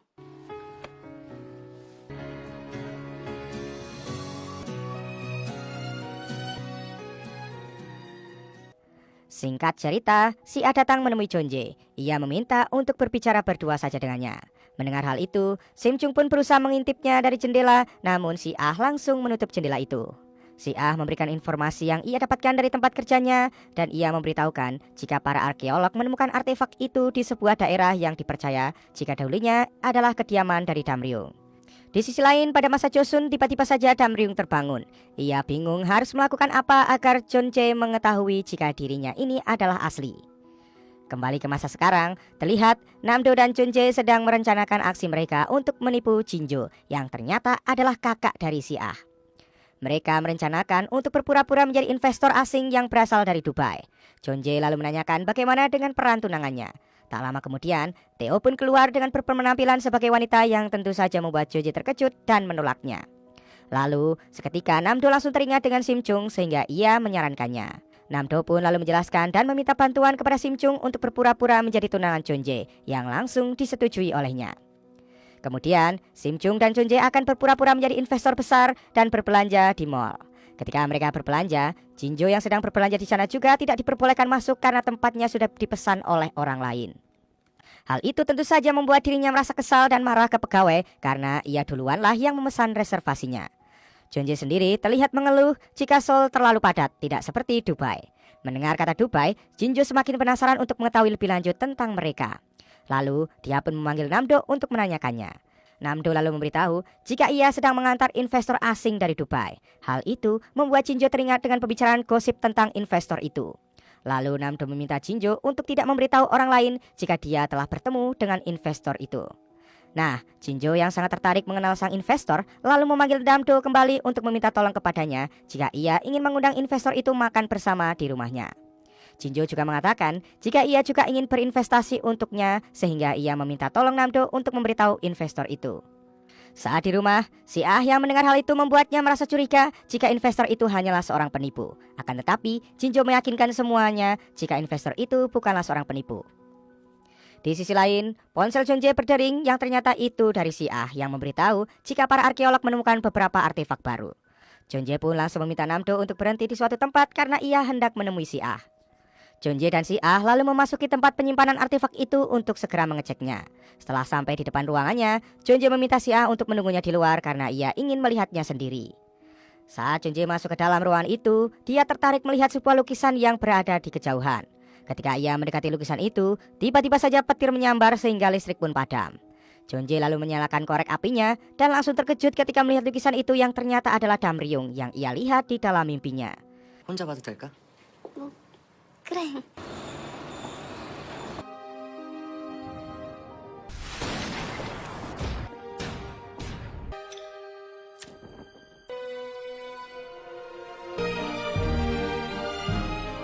Rupanya di masa lalu, Damryung sengaja meminta seseorang untuk melukis untuk membuat Jonje mengetahui jika dirinya ini memang asli. Di lukisan itu juga terdapat sebuah tulisan di pinggirnya. Jonje merasa jika tulisan itu ditujukan untuknya. Pesan yang terdapat di lukisan itu membuat ia terngiang-ngiang di kepalanya karena Damryung pernah menyuruhnya untuk melindungi seorang wanita sedangkan dia tidak tahu siapa wanita yang dimaksudnya. Sementara itu, si Ah yang merasa ketakutan karena listrik padam masuk ke dalam. Ketika ia masuk, si Ah terkejut melihat lukisan yang memiliki wajah seperti Jonje. Di sisi lain, Presiden Ho semakin kehilangan penglihatannya. Bahkan untuk mengambil lauk pauk makanannya pun sudah tidak bisa. Sohee lalu memberikan obat untuknya dan menyuruhnya untuk segera minum obat tersebut. Sohee juga menyuruhnya untuk tidak berangkat ke kantor dan beristirahat di rumah saja. Sementara Ji Hyun menatap ke arah ibunya dengan rasa curiga. Singkat cerita, Jonje bergegas pergi ke rumah sakit karena manajer Nam sudah sadar dan membuka matanya. Akan tetapi, ia tidak bisa bergerak dan berbicara. Di sini manajer Nam hanya bisa menangis sehingga istrinya mengira jika suaminya ini ingin mengatakan sesuatu pada Jonje. Singkat cerita, Jonje dan yang lainnya bersiap melakukan aksinya. Sementara suami Jinjo merasa curiga dan memberitahu kecurigaannya tentang tamu yang akan datang itu. Ia mengira jika perkataan si Ah mungkin saja benar. Akan tetapi, Jinjo mencoba meyakinkan suaminya karena si Ah tidak mengerti akan hal seperti ini. Singkat cerita, mereka pun tiba di rumah Jinjo. Saat akan masuk, Jonje memberitahukan Sim Chung untuk tidak memanggil namanya saat di dalam. Sim Chung pun merasa kebingungan atas perintahnya itu. Namdo lalu memberitahu jika itu untuk memperlancar pekerjaan dan sebaiknya mereka tidak bertengkar di dalam. Setelah mereka masuk, terlihat si Ah pulang dan hendak masuk ke rumah. Namun beruntungnya, ia mendapatkan pesan untuk membeli buah dari kakaknya. Di dalam, Jonje memberikan kartu nama palsu kepada suami Jinjo. Kemudian ia masuk ke kamarnya dan segera mencoba menelepon nomor yang diberikan oleh Jonje. Dan ia mendapatkan informasi jika CEO mereka sedang dalam perjalanan ke Korea untuk urusan pribadinya. Suami Jinjo pun merasa tenang karena telah mendengar hal itu. Ternyata Theo lah yang menjawab telepon itu dari mobil pengintaiannya sehingga penyamaran mereka kali ini pun berhasil. Mereka pun lalu makan dan mengobrol di meja makan. Jinjo dan suaminya terus menanyakan tentang pekerjaan sehingga Namdo meminta mereka untuk tidak terburu-buru dan menikmati makanannya terlebih dahulu. Nah, ketika Jonje menggigit telur gulung itu, ia teringat masakan ibunya. Kemudian Jinjo pun meminta pembantunya itu untuk membawakan telurnya lagi. Yuran lalu meletakkan telur itu di meja, tapi ia tidak tahu jika ternyata Jonje yang duduk di sana karena ia melihatnya dari belakang. Begitupun sebaliknya, ketika Jonje menoleh, ia hanya melihat punggung ibunya saja. Ketika si Ah kembali dan hendak masuk ke rumah, Theo pun melihatnya dari tempat pengintaian. Ia yang panik pun langsung menghampiri Sia untuk mengulur waktu. Theo lalu menanyakan mengapa Sia ada di sana.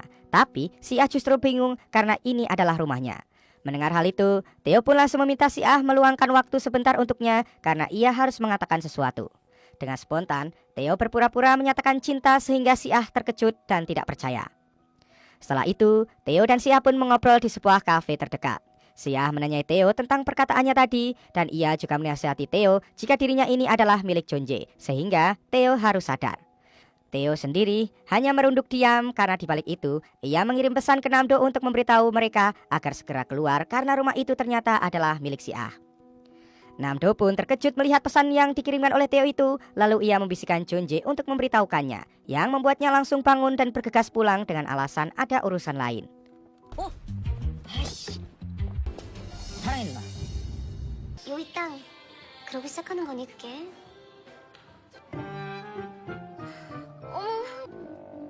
봐도 될까? 왜 하필 나야? 빨리 나와. 거기 차시안의 집이야. 저희가 뭐 실수라도. 아니요 뭐. Sesampainya di rumah, Jeonjae langsung memarahi Namdo karena ia tidak becus mencari informasi targetnya.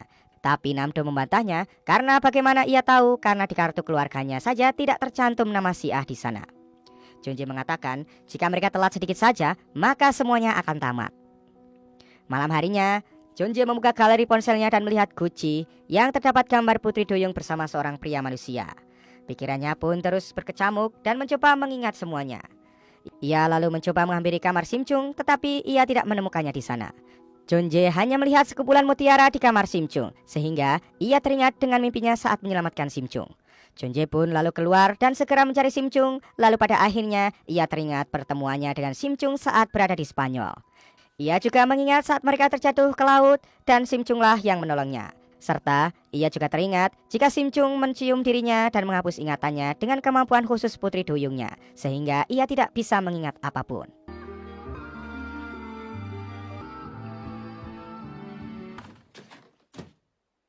어디 간 거야 또? 님처럼. 너무 신비롭지 않아? 사랑해.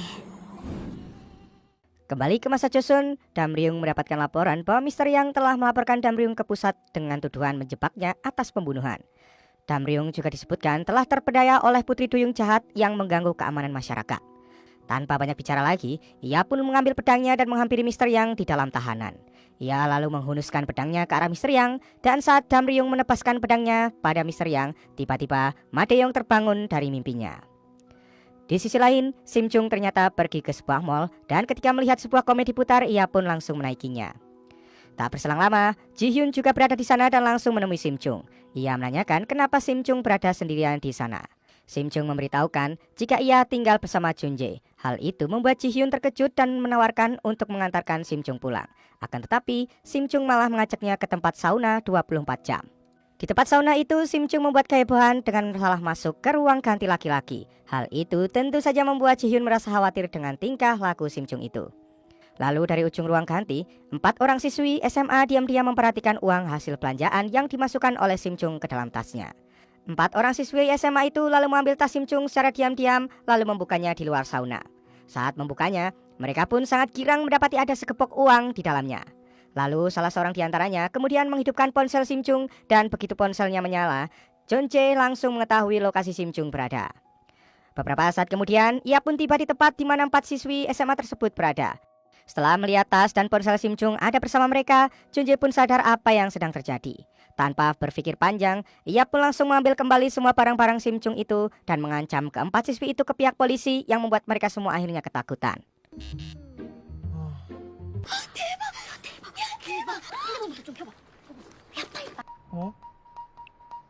야야야 스톱 스톱. 열심히 이거 어디서 났어? 제 건데요? 야야야야야야야. 아, 나쁜 남자 스타일. Setelah itu, Jeonjae pun memutuskan masuk ke sauna dan begitu melihat Simchung di sana, tanpa berpikir panjang ia pun langsung memeluknya. Saat itu juga, Jeonjae baru menyadari jika ada Ji-hyun di sana. Akhirnya, Ji-hyun menjelaskan apa yang telah terjadi.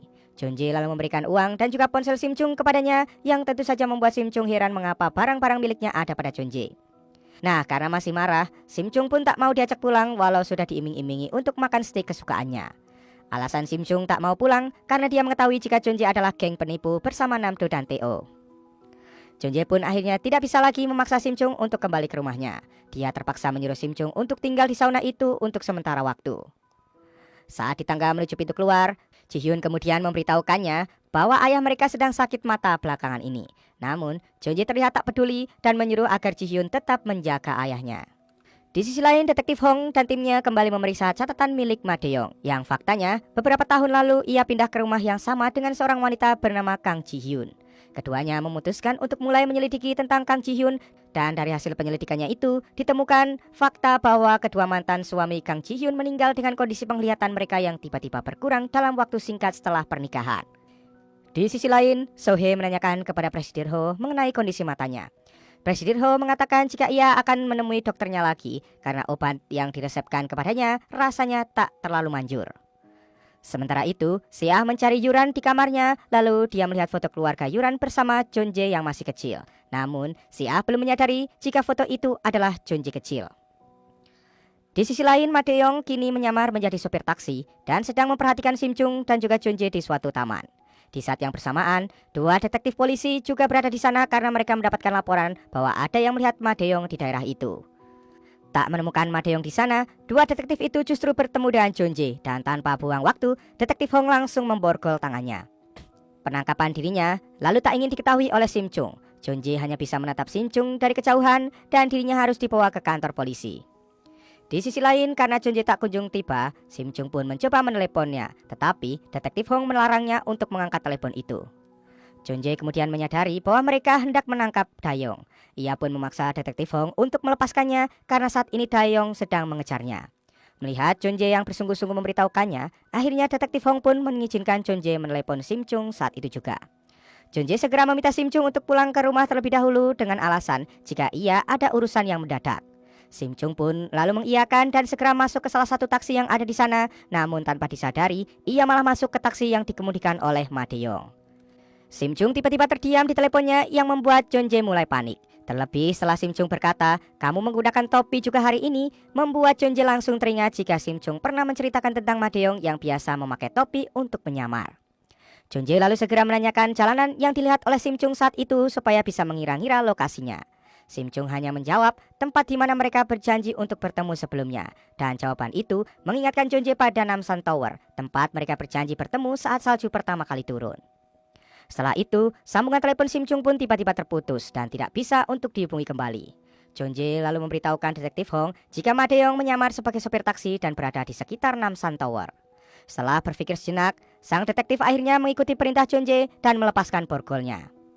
Detektif Hong kemudian memberikan instruksi pada patroli lokal untuk melakukan razia dan pengecekan di jalan yang menuju Namsan Tower. Saat semakin dekat dengan Namsan Tower, para polisi masih belum memberikan hasil. Jeonjae pun mulai curiga jika Ma Dae-yong berbelok arah dan masuk ke jalur yang menuju terowongan. Ia pun segera meminta detektif Hong untuk menuju ke sana. Jeonjae lalu berdoa dalam hatinya berharap Sim Chung menghubunginya. Namun, Sim Chung telah dibius oleh Ma Dae-yong yang jelas saja tidak bisa untuk melakukannya. Di sisi lain, mobil yang dikendarai Ma Dae-yong tiba di sebuah bangunan rumah sakit yang sudah tak terpakai. Ia lalu membawa Sim Chung ke sebuah ruang operasi dan tak lama Sim Chung pun tersadar lalu melihat Ma Dae-yong sedang mengisi sebuah bak dengan air. Sim Chung berusaha bergerak namun kakinya sama sekali tidak bisa untuk digerakkan. Melihat Sim Chung terbangun, Ma Dae-yong pun tersenyum dan dengan santai melambaikan tangan kepadanya. Sementara itu, detektif Hong dan Jeonjae akhirnya tiba juga di rumah sakit itu. Di dalam, mereka pun berpencar untuk segera mencari keberadaan Ma Dae-yong. Sementara itu, melihat air di bak yang sudah penuh, Ma Dae-yong lalu mengulurkan tangannya untuk mengangkat tubuh Sim Chung. Namun secara tiba-tiba, ingatan misteri yang di masa lalu muncul di pikiran Ma Dae-yong. Misteri tentang Mr. Yang yang diperingatkan untuk tidak menyentuh Putri Duyung karena bisa berakibat kehilangan ingatannya. Oleh karena itu, ia pun mulai ragu dan melangkah mundur. Di saat yang bersamaan, Ma Dae-yong juga mendengar ada seseorang yang mendekati ruang operasi. Lalu ia pun akhirnya memilih untuk kabur dan meninggalkan Sim Chung di sana. Tak lama kemudian, Jeonjae tiba di sana dan melihat Sim Chung dalam keadaan lemah. Lalu beberapa saat kemudian, mobil Ma Dae-yong terlihat pergi meninggalkan rumah sakit tersebut. Detektif Hong yang menyusul keluar menjadi kesal karena lagi-lagi ia gagal untuk menangkap Ma Dae-yong. 그냥 내버려두지 않는다. 이노에게 잘못 손을 댔다.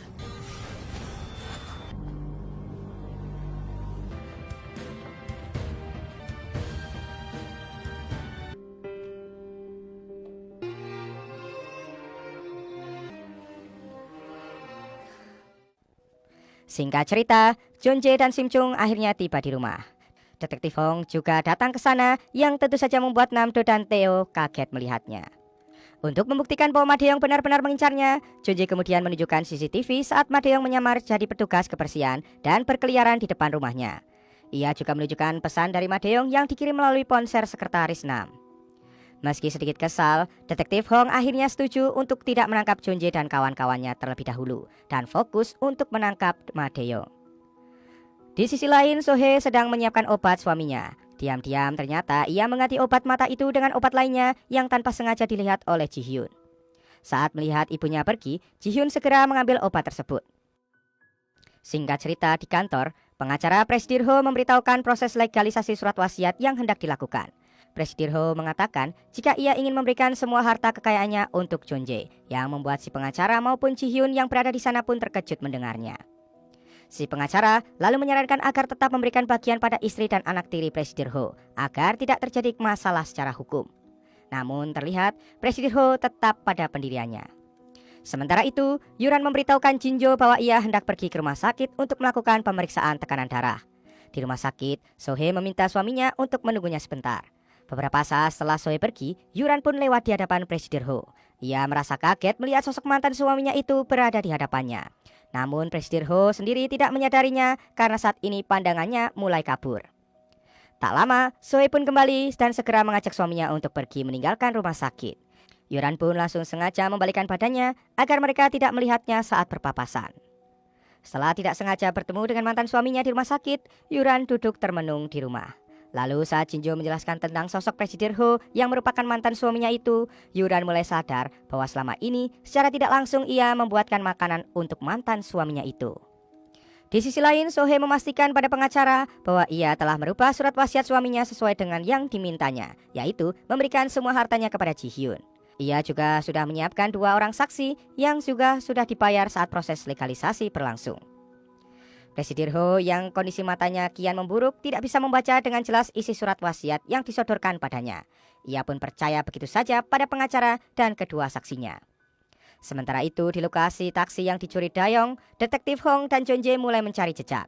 Tapi sayangnya tidak ditemukan black box yang di dalam taksi tersebut. Dan hal itu pun membuat kepolisian tidak bisa meyakini 100% bahwa itu adalah mobil yang sama yang digunakan oleh Ma Dae-yong. Terlebih sama sekali tidak ada bekas sidik jari di sekitar TKP. Jeonjae kemudian teringat kejadian di rumah sakit dan meyakini adanya kemungkinan sidik jari Dayong tertinggal di ember yang ia gunakan untuk mengisi air. Detektif Hong pun lalu berniat untuk memeriksanya, namun ia mempertanyakan apa tujuan Ma Dae-yong mengisi ember tersebut dengan air. Saat Yuran pulang dari pasar, tiba-tiba saja ia dicambret. Tanpa disengaja, Sim Chung muncul dari belakangnya dan langsung mengejar penjambret tersebut. Tak lama kemudian setelah terdengar bunyi orang dipukuli, Sim Chung datang dan membawakan tas Yuran. Singkat cerita, si Ah mengajak Yuran ke rumah Jeonjae agar Yuran membuatkan makanan yang enak untuknya. Nah, saat masuk, ternyata Yuran kembali bertemu dengan Sim Chung di sana. Sim Chung pun lalu membawakan barang-barang milik Yuran ke dapurnya.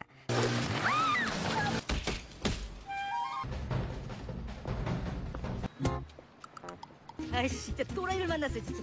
아이씨. 아가씨 집이에요? 너 소매치기도 막 때려잡고 그러니? Sementara si Ah menggunakan kesempatan itu untuk diam-diam masuk ke kamar Jeonjae.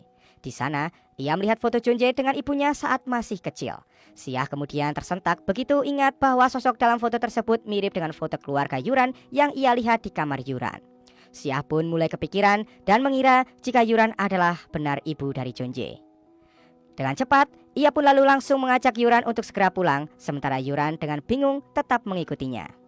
Di luar rumah, mereka hampir saja berpapasan dengan Jeonjae, namun karena Jeonjae tidak melihat, si Ah sukses membawa Yuran masuk ke dalam mobilnya dan pergi meninggalkan rumah Jeonjae. 진짜 짜증나시. 어머니신가?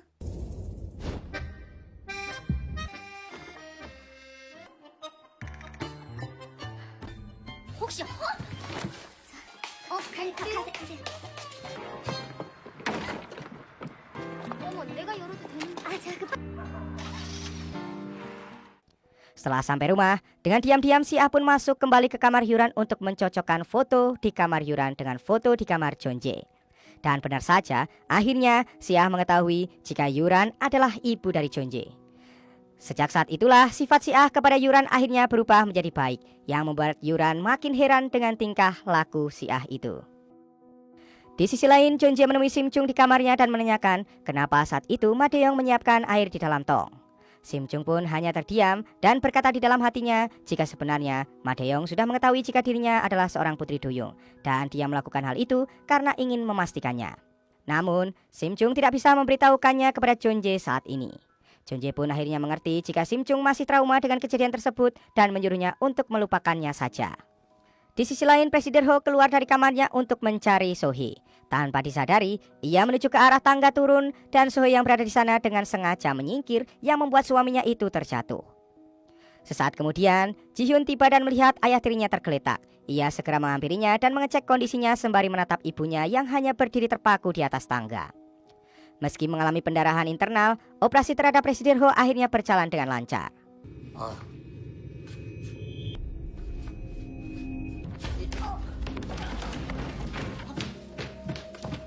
언제? 아버지가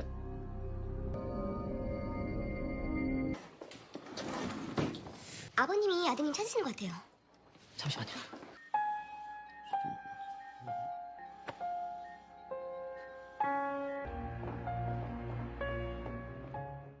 Di sisi lain, Jonje sedang membaca dokumen tentang Damryung yang ditinggalkan oleh si Ah. Dalam dokumen tersebut tercatat kemungkinan peristiwa meninggalnya Damryung. Kemungkinan semua artefaknya juga ikut tenggelam dalam kapal saat ia sedang dalam perjalanan menuju tempat pengasingan. Di sisi lain, orang yang sebelumnya hendak menabrak Yuran ternyata adalah sopir dari Kang Sohee. Lalu saat sedang mengantar Sohee, ia memberitahukan bahwa Yuran kini bekerja sebagai asisten rumah tangga di tempat yang sekarang dituju oleh Sohee. Untuk itu, Sohee pun mengecek apakah benar Yuran bekerja di sana atau tidak. Ia lalu sengaja meminta Jinjo untuk membuatkan minuman. Dengan senang hati, Jinjo pun menyanggupinya dan meminta Yuran untuk membuatkan kopi untuk mereka. Tak lama, Yuran pun muncul sambil membawakan kopi. Ia langsung kaget begitu mengetahui yang datang ternyata adalah Sohee. Jinjo pun lalu tersedak mendengarnya. Sadar suasana menjadi tidak enak, Jinjo pun berpura-pura tidak mendengar dan sibuk meminum kopinya. Sementara itu, Detektif Hong dan rekannya sedang berada di rumah Jonje untuk membahas perkembangan kasus Madeong bersama Namdo. Namdo lalu memberitahu mereka bahwa ia sudah melakukan pencarian terhadap sosok Kang Ji-hyun yang merupakan istri dari Madeong. Namun, ia tidak menemukan hasil apapun. Di sisi lain, Sohee masuk ke dalam mobil lalu memperkenalkan sekretarisnya yang menggantikan sekretaris Nam untuk sementara waktu. Tanpa disadari oleh Presiden Ho, sekretaris tersebut adalah Madeong yang sekarang sedang menyamar. 남부장 대신 새로운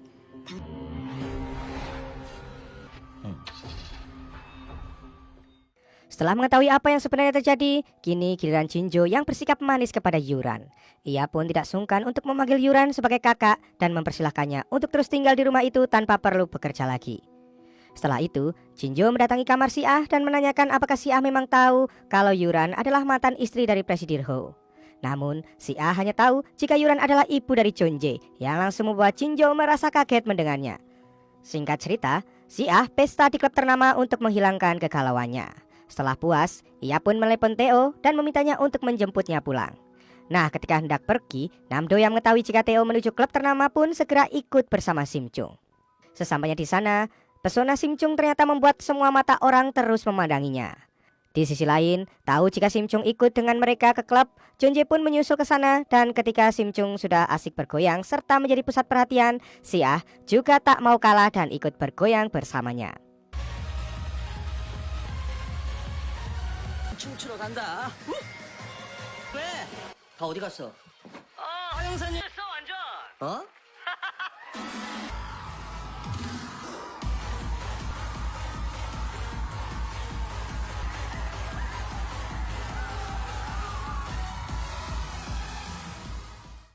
Singkatnya, Jonje yang tiba di sana merasa kaget melihat kelakuan dari Sim Chung itu dan segera mengajaknya untuk pulang.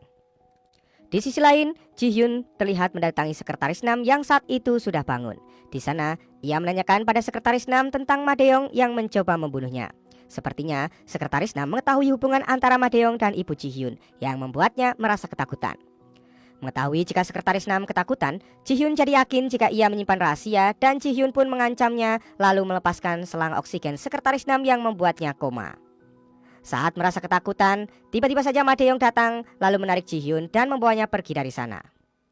Sementara sekretaris Nam yang masih dalam keadaan koma mendapatkan bayangan masa lalu jika ternyata dahulu dia adalah orang kepercayaan dari Damryung. Dan Damryung berjanji jika mereka bertemu lagi maka dia akan dijadikan orang terdekatnya. Singkat cerita, Sim Chung sibuk menyiapkan pesta ulang tahunnya. Sementara itu, Jonje yang sedang pergi keluar mampir untuk membeli sepaket bunga untuk Sim Chung. Ketika Yuran sedang berjalan menuju rumah Sim Chung, tanpa diduga Sim Chung menyusulnya dan menemuinya di jalan. Tak lama, mereka tiba di jalur penyeberangan dan Sim Chung yang melihat Chonje di sana segera melambaikan tangan kepadanya dan Sim Chung lantas memanggil nama Chonje berulang kali. Mendengar nama anaknya itu, mata Yuran pun mulai berkaca-kaca dan saat Sim Chung menceritakan tentang apa yang biasa dilakukan ibu Chonje saat ibu Chonje masih muda, ia pun kaget mendengar nama itu. Nama tempat di mana ia dulu meninggalkan Chonje. Chonje yang sepertinya mendengar suara hati dari Sim Chung mulai menatap ke arah Yuran dengan pandangan tidak percaya. Sesaat kemudian, lampu penyeberangan jalan pun menyala. Keduanya pun melangkah perlahan sembari tetap saling bertatapan. Dan pada akhirnya, Chonje bisa bertemu lagi dengan ibunya setelah sekian lama mereka berpisah. Yuran pun langsung memeluk erat anaknya itu, sementara Chonje hanya bisa terdiam dan meneteskan air matanya. Sementara Sim Chung hanya bisa melihat keharuan di antara keduanya. 허준재! 남자친구 허준재네 엄마가 허준재 어렸을 때 데리고 나 데리고 나가면 어디 나가면 헤라클레스던데?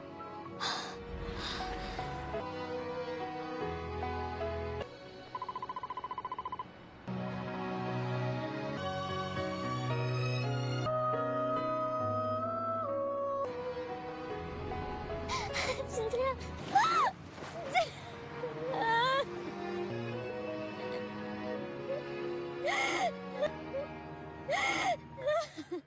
Akhirnya, acara ulang tahun Sim Chung pun dimulai setelah Chonje dan Yuran juga ikut bergabung dengan mereka. Setelah lilin ditiup, Sim Chung meminta mereka menyalakan lilin sekali lagi untuk merayakan pertemuan antara Chonje dengan ibunya. Singkat cerita, Chonje menelepon detektif Hong dan memberitahukannya tentang Sohee. Ia yakin bahwa ibu tirinya itu yang telah memerintahkan Dayong untuk menguntitnya selama ini. Di sisi lain, Yuran mampir ke rumah Jinjo untuk mengobrol. Seperti sebelumnya, Jinjo langsung melayaninya dengan baik layaknya seorang tamu. Di saat itu juga, si Ah pun turun dari kamarnya dan begitu melihat ada Yuran di sana, ia pun bergegas kembali ke kamarnya. Yuran yang sudah sempat melihatnya kemudian menyusul si Ah dan masuk ke kamarnya. Yuran tersenyum dan meraih tangan si Ah, lalu berterima kasih karena sudah menjadi teman baik dari Chonje. Di sisi lain, Chonje menemui Ji-hyun di kantor dan mempertanyakan di mana ayah mereka berada.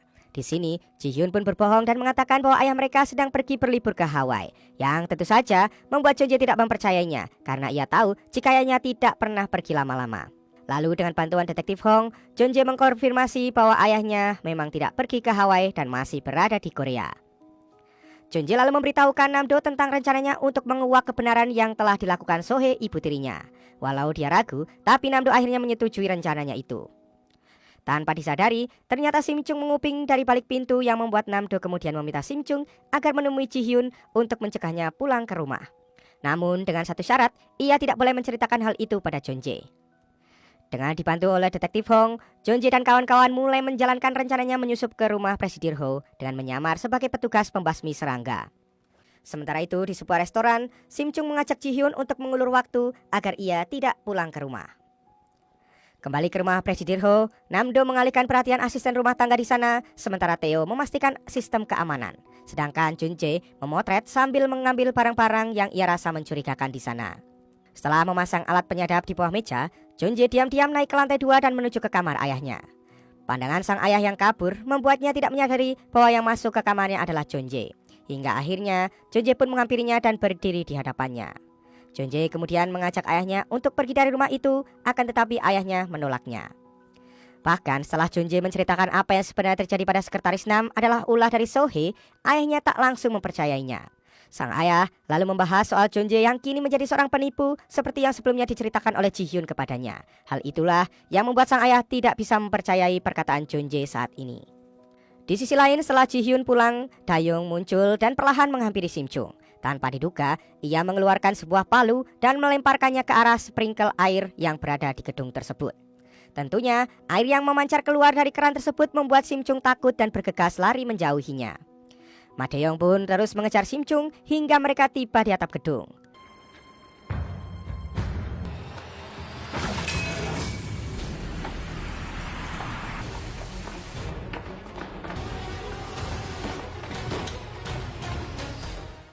Dirasa sudah aman dari pancuran air tersebut, Sim Chung balik melawan dan langsung memegang tangan dari Ma Dae-yong. Ma Dae-yong yang ketakutan hendak melepaskan diri, namun genggaman Sim Chung lebih kuat darinya. Setelah itu, Sim Chung memejamkan matanya dan mulai menghapus satu demi satu ingatan dari Ma De-yong. Sesuai dengan ancaman dari Sim Chung, akhirnya Ma De-yong pun benar-benar kehilangan semua ingatannya itu.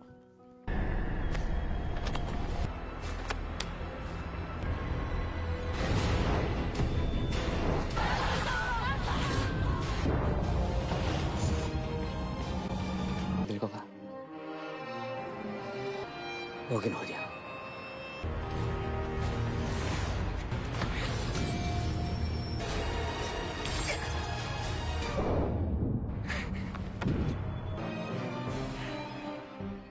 Di sisi lain, saat dalam perjalanan pulang, So-hee menghubungi Ma De-yong, namun ia jadi kebingungan menanggapi Ma De-yong yang tidak mengenalnya. Bahkan, dia juga tidak ingat siapa dirinya sebenarnya. Di sisi lain, sambil mengawasi rumah Presidir Ho, Detektif Hong memberitahu Jeon-jae bahwa ayahnya perlu segera menjalani operasi mata. Theo sendiri kini masih berusaha untuk melacak saksi dan pengacara yang melegalisir surat wasiat dari Presidir Ho. Sementara itu, So-hee kembali memberikan obat pada suaminya. Namun kali ini tanpa disangka, Presidir Ho tidak meminumnya melainkan membuangnya ke tempat sampah. Rupa-rupanya, ia memikirkan apa yang sebelumnya dikatakan oleh Jeon-jae tentang istrinya itu. Malam harinya, Presidir Ho terbangun dan tidak mendapati So-hee di tempat tidurnya. Ia pun berjalan keluar, lalu mendengar So-hee yang sedang berbicara dengan seseorang. Presidir Ho pun mencoba menguping dan di saat itu So-hee ternyata sedang meminta Dayong untuk sementara tinggal di basement rumahnya, sekaligus untuk menjaga suaminya agar tidak membuat kontak dengan siapapun. Mendengar hal itu, Presidir Ho pun buru-buru kembali ke kamarnya agar tidak ketahuan. Tapi sayangnya kakinya tersangkut anak tangga sehingga So-hee pun menjadi curiga. Presidir Ho akhirnya memang bersembunyi di balik sofa, namun karena tidak bisa melihat dan hanya asal bersembunyi, So-hee bisa melihat keberadaannya. Kejadian saat itu kebetulan terekam oleh Detektif Hong yang sedang berjaga di luar rumah bersama rekannya. Ia lalu memutarkan rekaman suara So-hee pada Jeon-jae dan kawan-kawannya, namun sayangnya ia sendiri tidak tahu siapa yang saat itu diajak bicara oleh So-hee. Singkatnya, So-hee masuk ke kamar lalu kemudian memberikan obat serta minuman pada suaminya. Nah, mengira So-hee sudah pergi seperti sebelumnya, Presidir Ho pun membuang obat yang diberikan dan hanya meminum air yang ada di dalam gelas. Namun kali ini, ternyata So-hee masih berada di sana dan mengawasi suaminya dengan senyuman jahatnya. Tak berselang lama, Presidir Ho merasakan kesakitan dan memegangi jantungnya. Ternyata, air minum yang telah disediakan oleh So-hee tadi berisi racun. Presidir Ho pun mati-matian berusaha untuk meraih ponselnya dan kemudian menghubungi Jeon-jae. Namun sayangnya, Jeon-jae yang masih sibuk rapat dengan Detektif Hong sama sekali tidak mengetahui ponsel di kamarnya berdering. Karena panggilannya tidak diangkat, Presidir Ho pun meninggalkan pesan suara kepada putranya itu. Tak berselang lama, Jeon-jae akhirnya mengecek ponselnya dan begitu mendengar pesan suara itu dari ayahnya yang meminta maaf kepadanya, ia pun langsung pergi menuju rumahnya. Setibanya di rumah ayahnya, sudah ada sebuah mobil ambulan di sana. Lalu 3 orang petugas kemudian keluar sambil membawa seseorang yang tertutup kain putih dengan tandu. Perlahan, Jeon-jae pun membuka penutup kain tersebut dan ia langsung lemas ketika melihat wajah ayahnya di sana.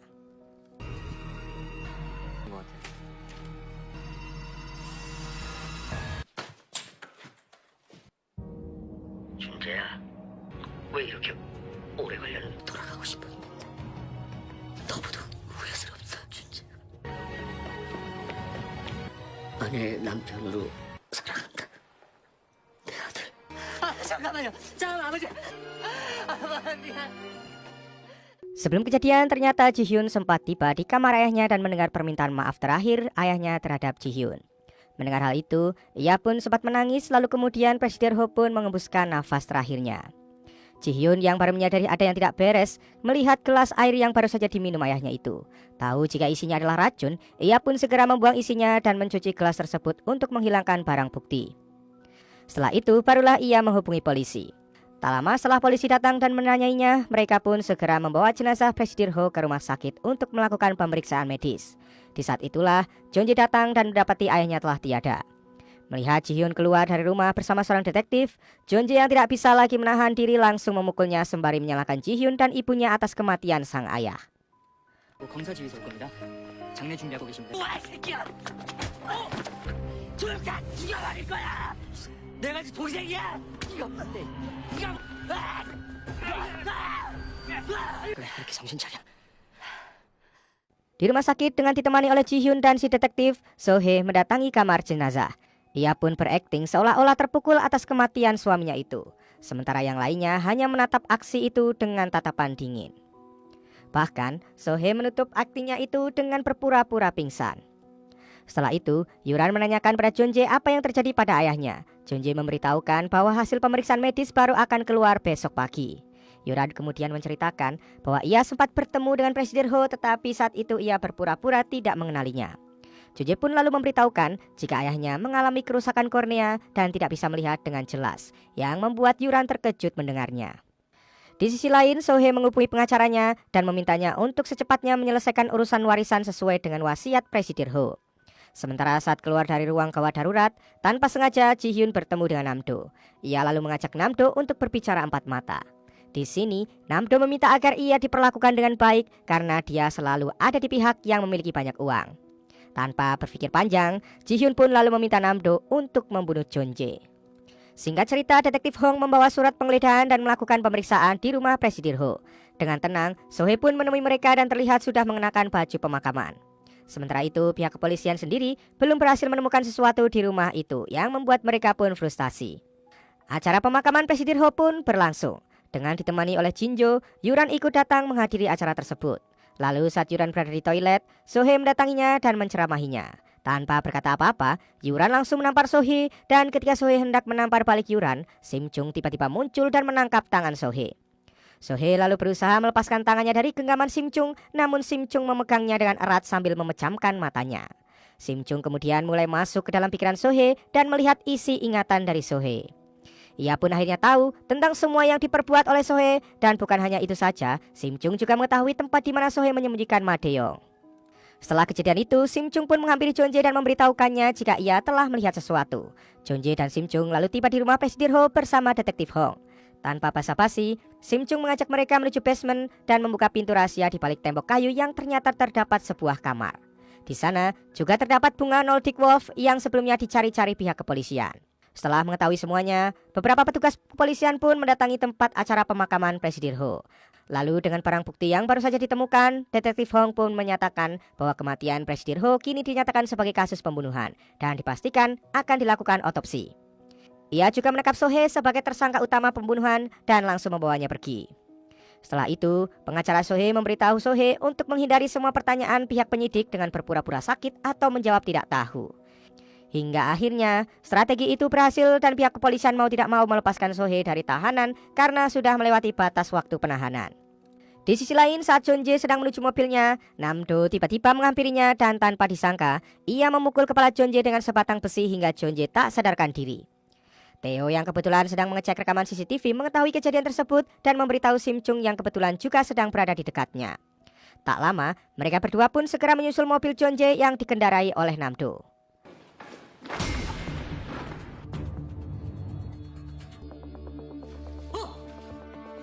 허준재가 왜?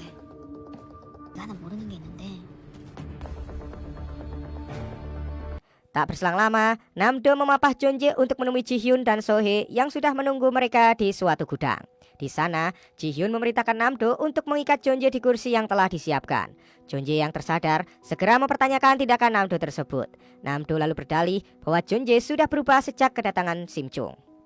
Namdo lalu mengeluarkan sebuah suntikan yang sudah berisi cairan lalu menyuntikkannya ke paha Jeonjae. Tak berselang lama, Jeonjae pun mulai merintih kesakitan, namun tanpa diduga tiba-tiba saja di balik kardus belakang Sohee muncul Detektif Hong kemudian menyusul beberapa orang polisi keluar dari tempat persembunyian mereka. Tanpa menunggu lama dan dengan bukti yang kuat, akhirnya Sohee kembali diborgol oleh mereka. 네가 어떻게 나한테 그래? 와? 아이씨. 하지 마. 너이 새끼. 아이씨. 아버지가 당신한테 얼마나 잘했는데? 먹은 거 아니었거든.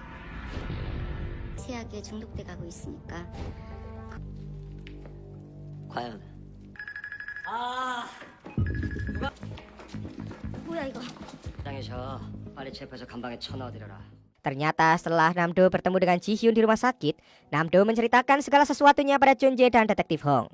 Ia pula lah yang mengusulkan untuk menjebak Sohee dan Ji-hyun dengan berpura-pura menuruti mereka. Saat Sohee dibawa keluar dari gudang, beberapa mobil polisi datang dan mengepung Ji-hyun. Ji-hyun hanya bisa melongo dan kebingungan ketika melihat ibunya sudah dalam keadaan diborgol. Tanpa disangka, Ji-hyun lalu memberontak dan berhasil melepaskan diri dari pegangan dua orang polisi yang menahannya. Ia lalu merebut pistol milik salah satu di antaranya lalu mengarahkannya kepada Jeonjae. Melihat hal itu, Sim Chung kembali teringat bahwa leluhur Ji-hyun lah yang telah membunuh Damryung di masa lalunya. Tanpa berpikir panjang, Sim Chung segera berlari dan memeluk tubuh Jeonjae. Bersamaan dengan itu, Ji-hyun pun menembakkan pistolnya. Tembakan itu lalu tepat mengenai tubuh Sim Chung yang langsung membuatnya jatuh ke pelukan Jeonjae. Sedangkan Ji-hyun langsung diringkus kembali oleh beberapa orang polisi.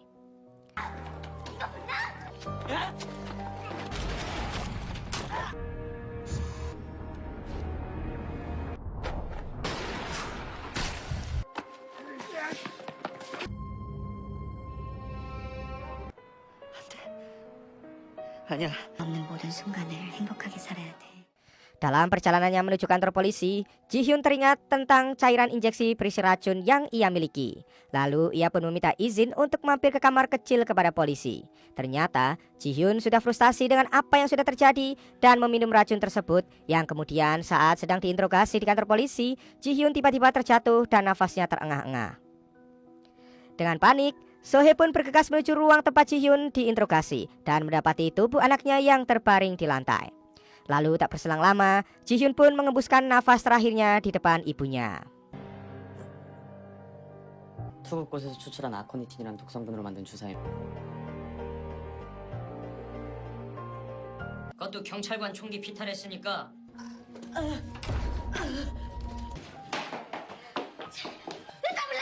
119 불렀으니까.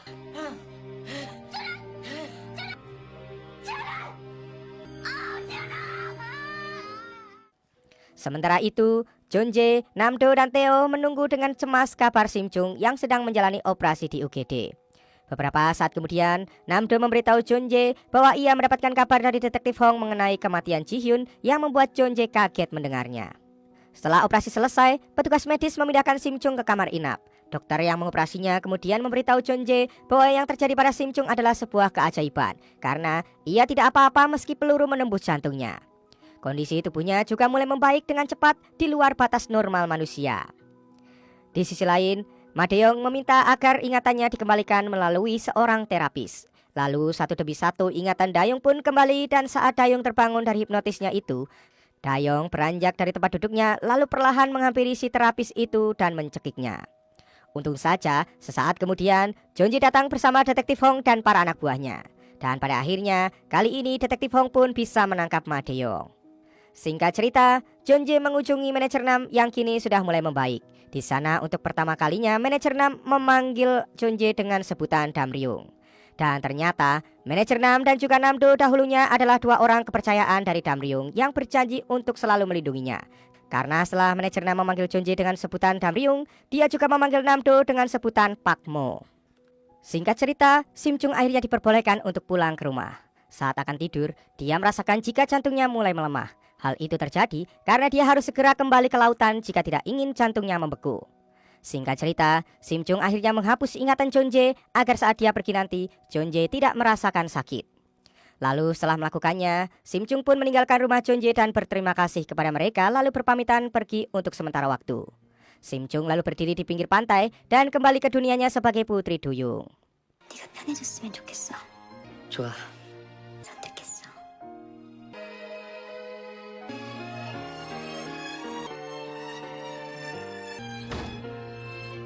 이 시간에 나 잠깐 어디 좀 다녀야 할 것 같아.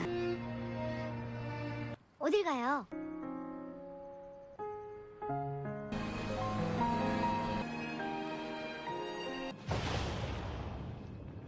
간직할게. 그리고 돌아갈게. 3 tahun pun berlalu, Namdo dan Tae-oh masih saja tinggal di rumah Jeonjae. Jeonjae meminta agar mereka segera pindah, tapi Yuran membela mereka dan mempersilahkan mereka berdua tetap tinggal hingga mereka menikah nanti. Tak lama, Jeonjae tiba di sebuah kantor kejaksaan. Ternyata hari itu ia mulai bekerja magang di sana. Di pintu kantor, ia sudah ditunggu oleh detektif Hong yang datang menjemputnya. Sambil makan, detektif Hong yang sudah lama tidak bertemu dengan Jeonjae menyatakan rasa leganya karena Jeonjae kini sudah kembali ke jalan yang benar. Sementara itu di suatu tempat, Namdo ternyata kini menjadi seorang pengajar. Dengan kemampuan berbicaranya, semua muridnya pun menyukai cara mengajarnya itu. Lalu, acara kumpul-kumpul ketiganya pun berlanjut di rumah Jeonjae. Kali ini, Theo juga sudah bergabung di sana. Ia kini menjadi white hacker yang bekerja dengan mencari celah keamanan sistem suatu perusahaan. Singkat cerita, Sim Chung akhirnya kembali ke daratan. Hal pertama yang ia lakukan adalah menjual mutiara-mutiara yang ia bawa ke toko perhiasan. Sim Chung lalu tiba di rumah Jonjae dan Namdo yang membukakan pintunya. Beberapa waktu kemudian, Jonjae akhirnya tiba di rumah dan bertemu dengan Sim Chung. Di sini, Jonjae benar-benar sudah melupakan Sim Chung dan hanya memandanginya saja. Lalu saat salju turun, Sim Chung berjongkok di pinggir jalan karena ia mulai merasakan kesepian setelah Jonjae benar-benar tidak mengingatnya lagi. Namun tiba-tiba seseorang datang menghampiri dan memayungi Sim Chung. Sim Chung pun perlahan menegakkan kepalanya dan Jonjae lah yang berada di hadapannya itu. 누구시죠? 난 알아요? 사랑해요, 주째. 한 걸음 넘어 영원토록 난 괜히 돌아온 걸까? 내 곁을 I miss you, I love you. Ternyata, jauh sebelum Sim Chung pergi, Jonjae sudah mencatat segala sesuatu tentang Sim Chung di dalam buku catatan, yang membuatnya bisa kembali ingat siapa Sim Chung sebenarnya. Singkat cerita, Jonjae pun meminta izin untuk bekerja di kantor cabang kejaksaan di distrik terpencil, tempat di mana ia sudah menyiapkan rumah bagi dirinya dan Sim Chung. Permintaannya itu pun dikabulkan dan sejak saat itulah Jonjae dan Sim Chung menjalani hari-hari mereka yang sederhana dengan penuh kebahagiaan di sana. Dan film pun akhirnya tamat.